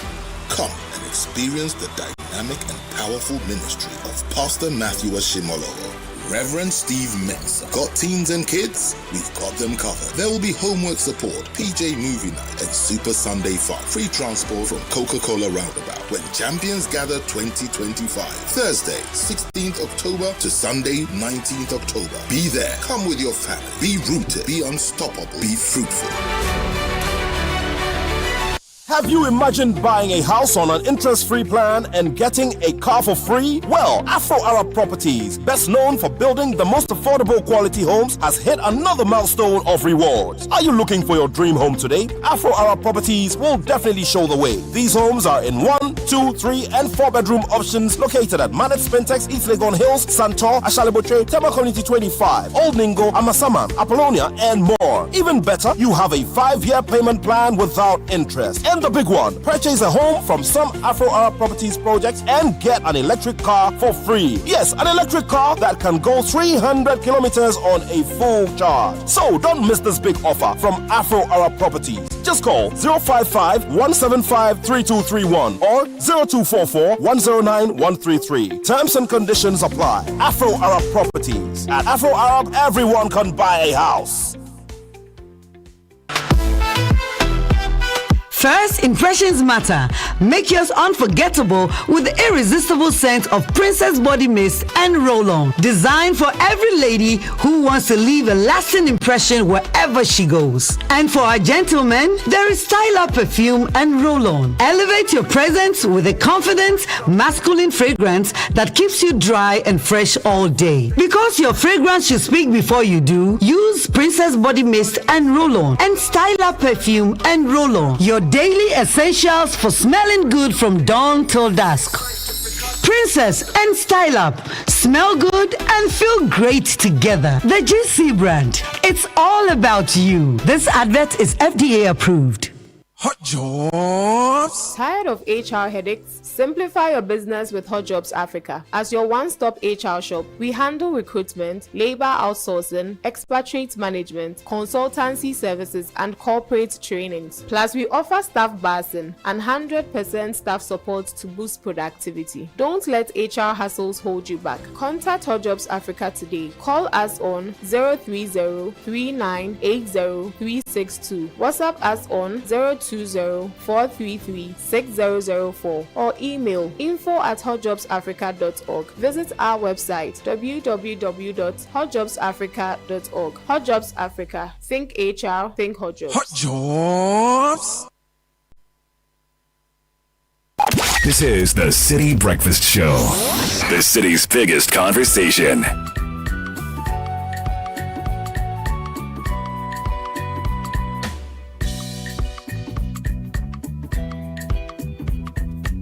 It's 32 after 9, Sky. Yes. So, I was telling Bernard that often these things are there. Except the regulations. I was surprised to see. In fact, in 2008, March of 2008, the PURC launched the Water Tanker Service Guidelines. Water Tanker Service Guidelines. Now, the guidelines sought to address issues of licensing and registration of water tankers, location of filling points, determination of rates, drinking water quality monitoring, and standards for storage and delivery. The formulation of the guidelines was dictated by the quest for the delivery of safe and good quality drinking water. So, like many things, we always have the laws. It is always there somewhere. The implementation is where that's where the problem is. Lord. It's even water tanker we have regulation. Anyway, that's a good one. Thank you, Sky, for that. And in the meantime, happy to welcome a good old friend into the studio, Stephen Obing Kwating, Center for Business Analysis. Stephen, it's good to see you again. Good to see you, Caleb. After about a year. It's been a while. Almost a year. Yeah, almost a year. But welcome again. Good to have you. Thank you, sir. Today, you're not here alone. You're in with Mame Ama Abe. Mame, you're the PRO for the Association of Professional Business and Data Analysts, and there is Abigail Ampontia Yabua, Summit Coordinator. That gives us an indication there's a summit coming on, isn't it? That's right. But Mame, tell us briefly about the Association of Professional Business and Data Analysts. I didn't know there was an association for all of them. So good to have you. Good to be here. Good morning to you, Caleb, and then your listeners.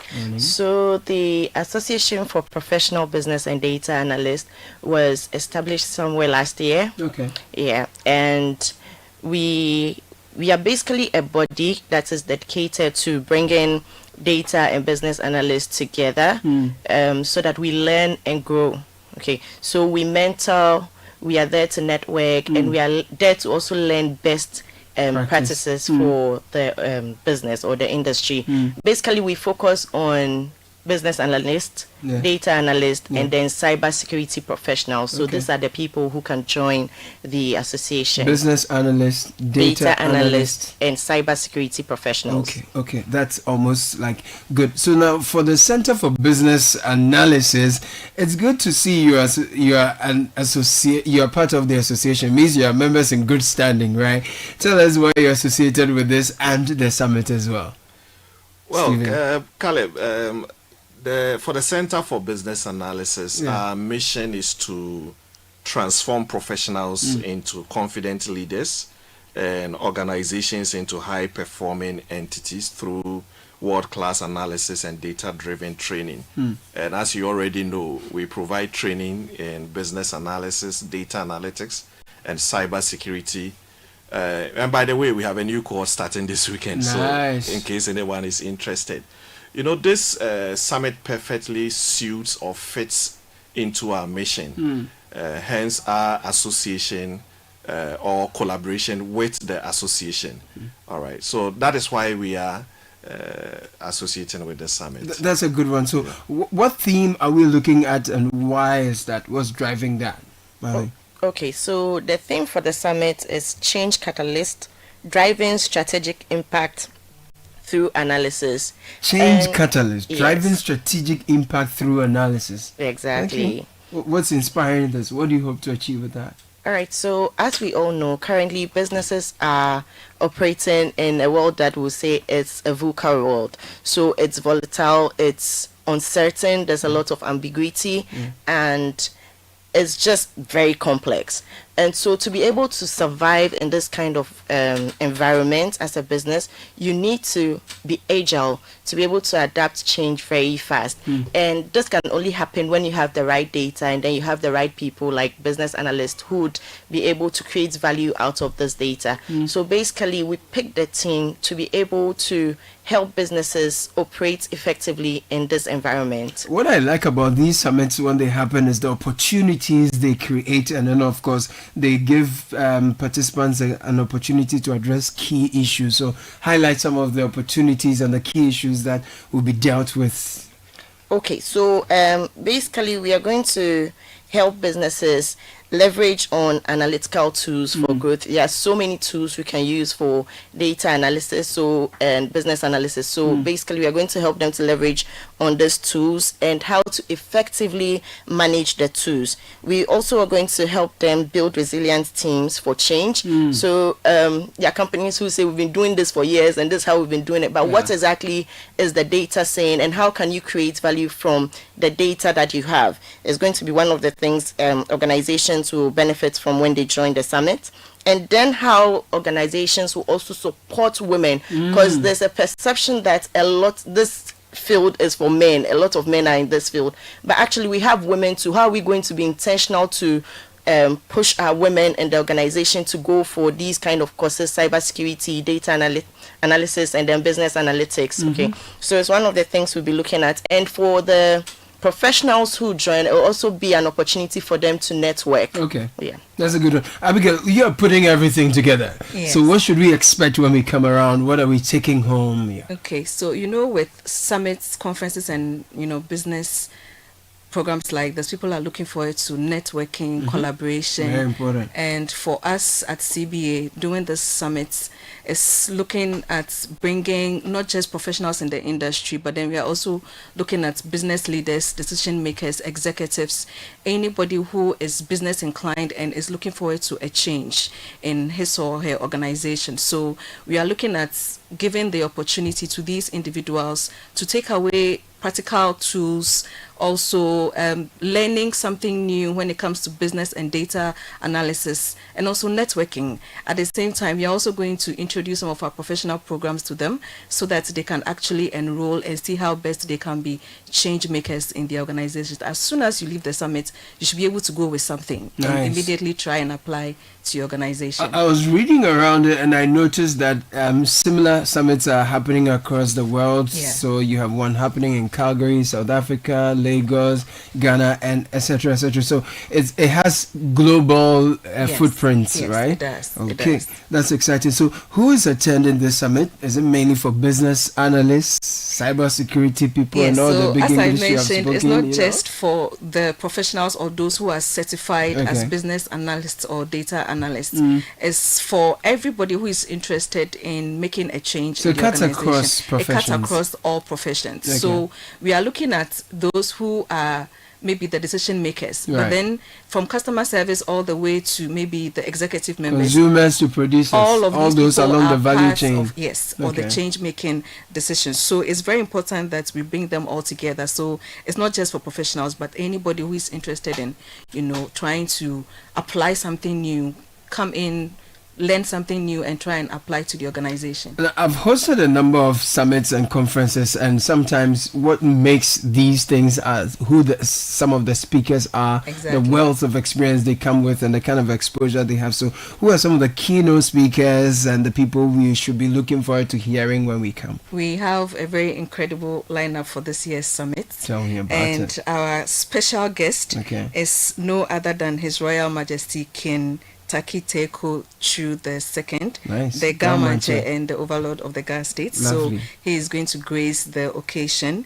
And we also have Sheikh Jobe, who is the Chief Technology and Operations Officer for Ghana and Africa at the Standard Chartered Bank. Okay. And he's here with us. He's Nice. one of our patrons. He's Nice. been very consistent and supportive with what we do. Amazing. And we also have our very own Dr. Jeff Bassi, who is the Oh, founder Doc. and CEO of the Institute of Leadership and Strategy. Amazing man. So these are the people who will be gracing the occasions for this year's summit. And we Amazing. also have other key speakers who would also come in for panel discussions and all of that. So there'll be breakout sessions and panel Exactly. discussions We'll have in all of addition that to in the addition main to the conversation. yes. It's a one-day event. It's a one-day Where event. is it happening? We Who are can be having there? it at the Palms by Eagles. Palms by Eagles, which Okay. is formerly known as Holiday Inn. Okay, Yeah. cool. So this is where we are having the program. That's a nice one. Stephen, there are sponsors, partners that you want to acknowledge? Yes, sure.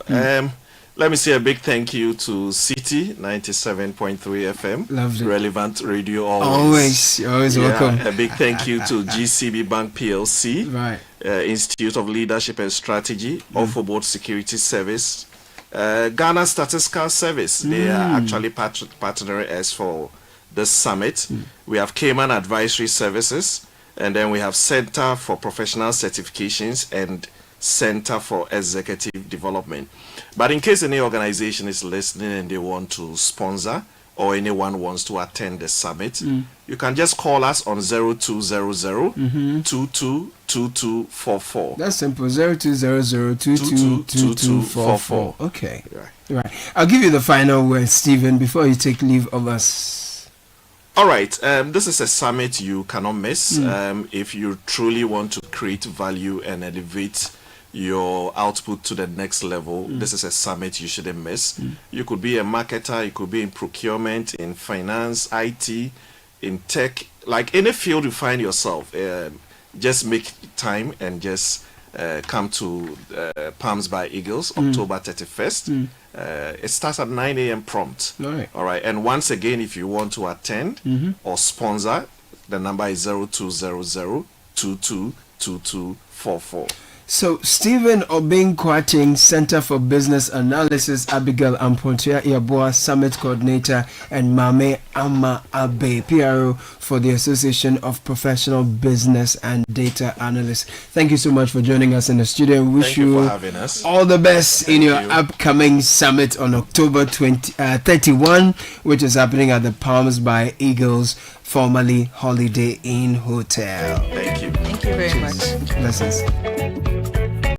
This is the City Breakfast Show, the city's biggest conversation.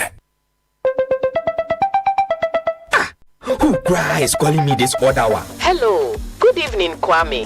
Good evening. We are into baby foods and would like to introduce... Wait a minute. How did you get my number? You just use ways and means to find people's numbers and be calling them by heart. No respect for privacy or anything at all. Oh, Bra Kwame. Is your business privacy ready? Do you collect and use information of people in your line of work, like their name, number, location? You might be doing the wrong things. Whether you're a big company or a small one, you must respect people's right to privacy. Register and be certified by the Data Protection Commission of Ghana. It is the law. You will receive the necessary training, advice, and guided on the right systems to put in place to help protect information you collect about people. Register your company. It's simple and online. Visit www.dataprotection.org.gh to register. Privacy is the responsibility of everyone. Remember, privacy is personal. Hey, so what goes into building quality structures? I mean, literally, what goes into it? Wujaf, you don't want to be sitting here somewhere worrying whether or not you did a really good job. It'd be very very simple equation. If there's no diamond cement in the mix, massa, forget it. Don't start cry. Menye, Diamond Cement has been providing builders, block makers, and construction companies that peace of mind for years. Diamond Cement is 42.5 R grade cement, unbeatable quality made right here in Ghana. And because we have your pocket in mind, we provide 32.5 R grade so that everybody gets your own. No long talk, Jack. If there's no Diamond Cement in the mix, don't start. Locate Diamond Cement Ghana Limited nationwide with factories in Aflao, Takrady, and Buipe, or call 0244-313-368 or 0540-111-978 or 0202-021-175. Diamond Cement, still as hard as a diamond. Are you ready to unlock the next big thing? It's a universe of endless possibilities. Get ready to be part of this universe. And where do you think you're going? To train in the garden. With my broom? Mom, it's a javelin. Oh, really? And that plate? That's not a plate, it's a discus, Mom. We are training to become winners. Well, you know you need lots of energy to become winners. So you both better start your day with Twisco before you go anywhere. Besides its great chocolatey taste, Twisco is enriched with Enerfort, a blend of energy-boosting vitamins and minerals for little winners. Thanks, Mom. Got to keep my little winners in shape. Twisco, power your dreams. This advert is FDA approved. Lucky's everywhere for everyone.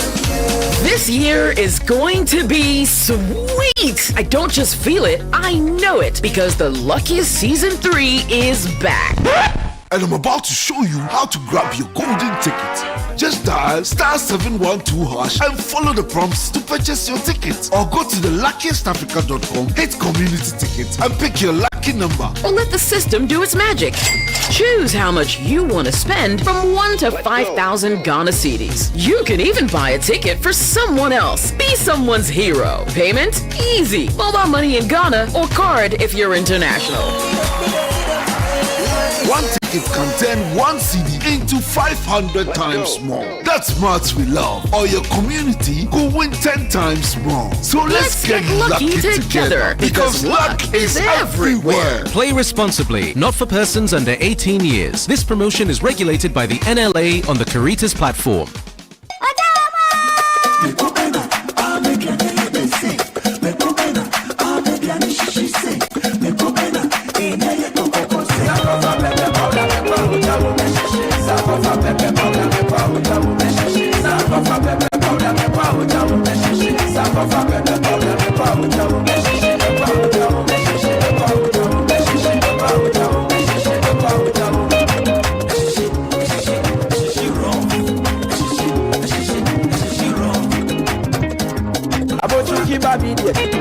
Sankofa, pepper soup where you know pepper sankofa, sankofa pepper powder, a sheshe raw. Sankofa pepper powder, sankofa pepper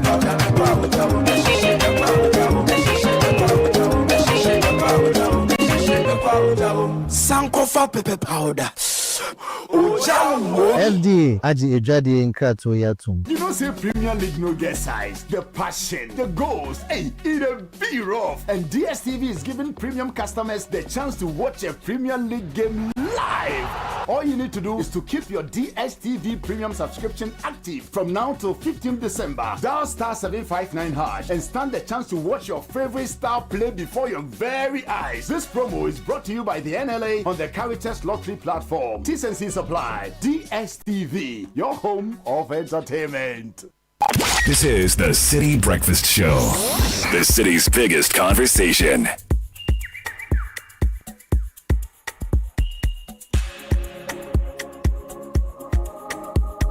So it's 9:49, winning season at all times. Don't chase it, collect it. The luckiest is back again, bigger and better. Grab your phone, dial *712#, choose option 1 to buy a ticket for yourself, option 2 to buy for someone else. If you want a system to generate a lucky ticket for you, go with option 1 again. If you prefer to choose your own ticket number, then choose option 2. Confirm your payment with Momo and you'll be in. For online users, visit theluckiestafrica.com and register. do payments with Momo and with your card if you're abroad in particular, it's your golden chance to hop on and get lucky, because luck is everywhere. Have some amazing friends who are here to talk about computer services, cloud services. All of that is coming up shortly. But if you want a British degree at a fraction of the cost, you are looking for a vibrant student experience in a community that builds your confidence and equips you with real-world employability skills. Enjoy all these and more with scholarships available to support your academic journey at Lancaster University, Ghana. You'll be taught by expert faculty trained to UK standards right here on campus in Ghana. Lancaster.edu.gh is the website. Admissions at lancaster.edu.gh is the email. 0248656274 is the number to call. Lancaster University Ghana is the only British university campus in West Africa. Let's talk about food. We all love food, don't we? And it's the CSIR Food Fair 2025 happening from the 15th to the 17th of October at the CSIR Food Research Institute behind GSA. Join us as we mark World Food Day under the theme Rights to Food for a Better Life and a Better Future. Expect a farmers market, thrilling quiz competition among basic schools, cooking competitions among senior high schools, exciting competitions on innovative utilization of food waste among SHS, and an exhibition. So 3 days of exhibition of food, fun and inspiration. Don't forget, it's happening from Wednesday 15th to Friday 17th October 2025. CSIR Food Research Institute behind GSA, 9 a.m. to 6 p.m. each day. 0508 923 691 or 0243 759 744 is the number to call for more information. CSIR Food Fair 2025 is powered by CSIR Food Research Institute, proudly sponsored by GCB Bank, Copia, Kivo Foods, EPP Books, and Indomie. Media partners are Citi FM and Channel 1 TV. Don't miss it. Right to Food, Right to Life. See you there. So I have friends joining us from Andura. Did I get that right? Yeah. Andura. Okay, lovely to have you, Mami Amasa, Project Officer, Theodora Aban, Solution Specialist, and Frederick Annan. You're also Solutions Specialist as well. For those who have never heard about Andura, Mami Ama, tell us more about Andura. Thank you, Caleb, for the question, and a very good morning to your listeners. Great. Andura Company Limited is a Ghanaian-owned IT services provider that is dedicated to helping African organizations automate their manual processes to drive efficiency and productivity. So Andura has been in existence for almost 5 years now and has done a lot for companies. We are data protection certified. So at Andura, we offer services such as cybersecurity, business process automation, cloud and infrastructure services. We also partner with big manufacturing brands such as Huawei, Fortinet, Dell Technologies, OpenBoards, and Microsoft to provide our clients with these services. That's amazing. Fred, give us more breakdown of some of these services as well. What do you do exactly? How do you serve your clients? You know, what kind of services do you provide to your clients? All right. Thank you, Caleb. So before I even get into the cloud, what we mentioned, for the sake of your lovely listeners, when we mention cloud, we don't mean the big fluffy balls of moisture and air that we see in the sky. But then when we talk about cloud, what we mean is simply storing and accessing your data and applications over the internet. Instead of on just one picture or on just one computer in the office. It's like transitioning from keeping money under your bed to keeping it safe and secure in the bank. Okay. You can access it or reach it anytime and anywhere. So with Andura Cloud Services, we want to help businesses to delete the stress by handling their data securely in the cloud. That way they can focus on their business running while we ensure that everything important to them is backed up and readily available. Under Andura Cloud Services, we offer data retention and cloud computing. So people have had their very sensitive documents lost to theft, floods, fire, and all those things. And you're saying that if they are spoken to you at Andura, everything would have been backed up, stored in the clouds, and rain or shine, fire or whatever, the clouds will be holding everything together. Theodora, let's go through that more. The computing part. Let's walk people through how those services work and how they can access it. Okay, thank you, Caleb. So cloud computing, it's like electricity. Okay. Instead of building your own power plant, you connect to the grid and you only pay for the power you use. Correct. With us, organizations do not have to buy expensive computers. They just run their applications from our cloud when they need it. Oh, yeah, that's sweet. So that makes it very straight to the point. What's data retention? Someone mentioned that. I think it's Mamiama mentioned data retention. So what would that be, and what does it mean to businesses? Yes, so data retention simply means keeping important information safe and organized for as long as you need it. It's more like your business memory. I'll share a few examples. Please do. Like a radio station, example Citi FM, may want to store recordings of past shows for so many years in case regulators or advertisers may need proof of what was aired. A bank must keep financial records securely for their audits and client trust. Also, a hospital needs data retention for their patients' records. Without it, treatment would be risky. And even a church needs to keep records of their members, their donations, and our tithes, of course, and then events archives. Okay. Losing that data may break the continuity with membership and then the community. So why should businesses care, for example, about data retention? Yes, so data retention ensures your data is protected, your people and your future in case of any disaster. That's true. But Theodora, with all the benefits that come with digitizing documents, there's also the real fear and risk of hackers and the fear of losing data. How does Andura then come in to make sure that companies relax, they trust the system, that all their documents in your care are safe? Yes, so at Andura, we protect your data with devices called firewalls.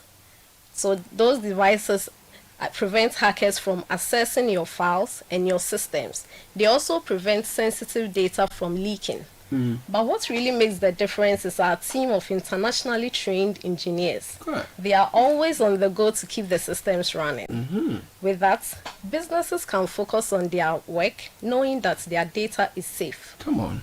I like it. So now, Fred, give me some examples, Ghanaian examples of how people have used your cloud services and how they are thriving as a result of that. All right. So, okay, thank you very much, Caleb. So a practical example would be, let's say a fintech wants to roll out a new app or test a new app. What they do is, instead of buying expensive servers, they leverage on our cloud computing and they test the app quickly and shut it out thereafter. It saves them the money and the stress. That's nice. Simple and sweet. Some small, middle businesses listening may think, this cloud business is really for giant multinationals and all of that. What would you say to smaller businesses that are just starting or have been in the system in a while, feel they don't really have an urgent need for this cloud computing services? English you're talking about. All right. So that's not entirely the case. The cloud isn't just for big companies.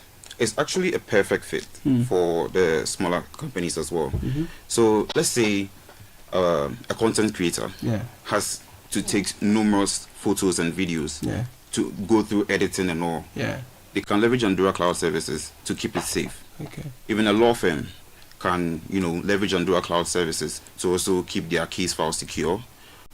And just like Theodora mentioned, the hospitals also can leverage Andura Cloud Services for their patients' record retention and their medical histories as well. Even a startup can leverage Andura Cloud Services to track sales. And the most exciting part is you don't need a huge budget. You start small, pay for what you use, and then you grow step by step. So the cloud basically levels the playing field for everybody. It gives the smaller companies the same tools the big guys use, and in a way that fits their size and their budget. So pay as you use, basically, as big as it is or small as it is. So Mamiama, tell us what will be your final words to businesses and small, big, medium who are listening. Why should we deal with you, and where can we find you? Any contacts quickly? Right. So you can reach us through our websites on www.andura.com or call us on 050 43 2529296. Or even reach us via social media, LinkedIn or Instagram. And our handle is Andura Company Limited. And Andura is spelled ANDURAR. Right. And we are good to go. Yes, you're very good to go. Okay. So that's basically, or even if you want to be sweeter, you can visit us at our office in Tema Community 11 inside the Gian Towers. Okay. Thank you for passing through Amasa, Mame Amasa Project Officer, Theodora Aban, Solution Specialist, together with Frederick Annan, another solution. Caleb, so since this is a customer service week, we would like to wish all our customers a very happy customer service week. Nice. And for the purpose of this interview, anytime you hear Andura Cloud, you respond and say, delete stress, back up everything. Oh man. Delete stress, back up everything. I like it. Ladies and gentlemen, thank you so much for passing through the studio. Thank you for having us. And guess who is in with the news at 10? Samuel Akom. From Swede Road to the world. Samuel Akom, what's up this morning? How are you doing? I'm quite okay. Maybe I have the control. Maybe I have the control. Maybe I have the grace, man. No one's surviving. No one's surviving. What's in the news at 10? Coming up, Minister for Employment and Labour Relations blames Akufo-Addo's administration last-minute recruitment for ongoing salary delays, and Ashanti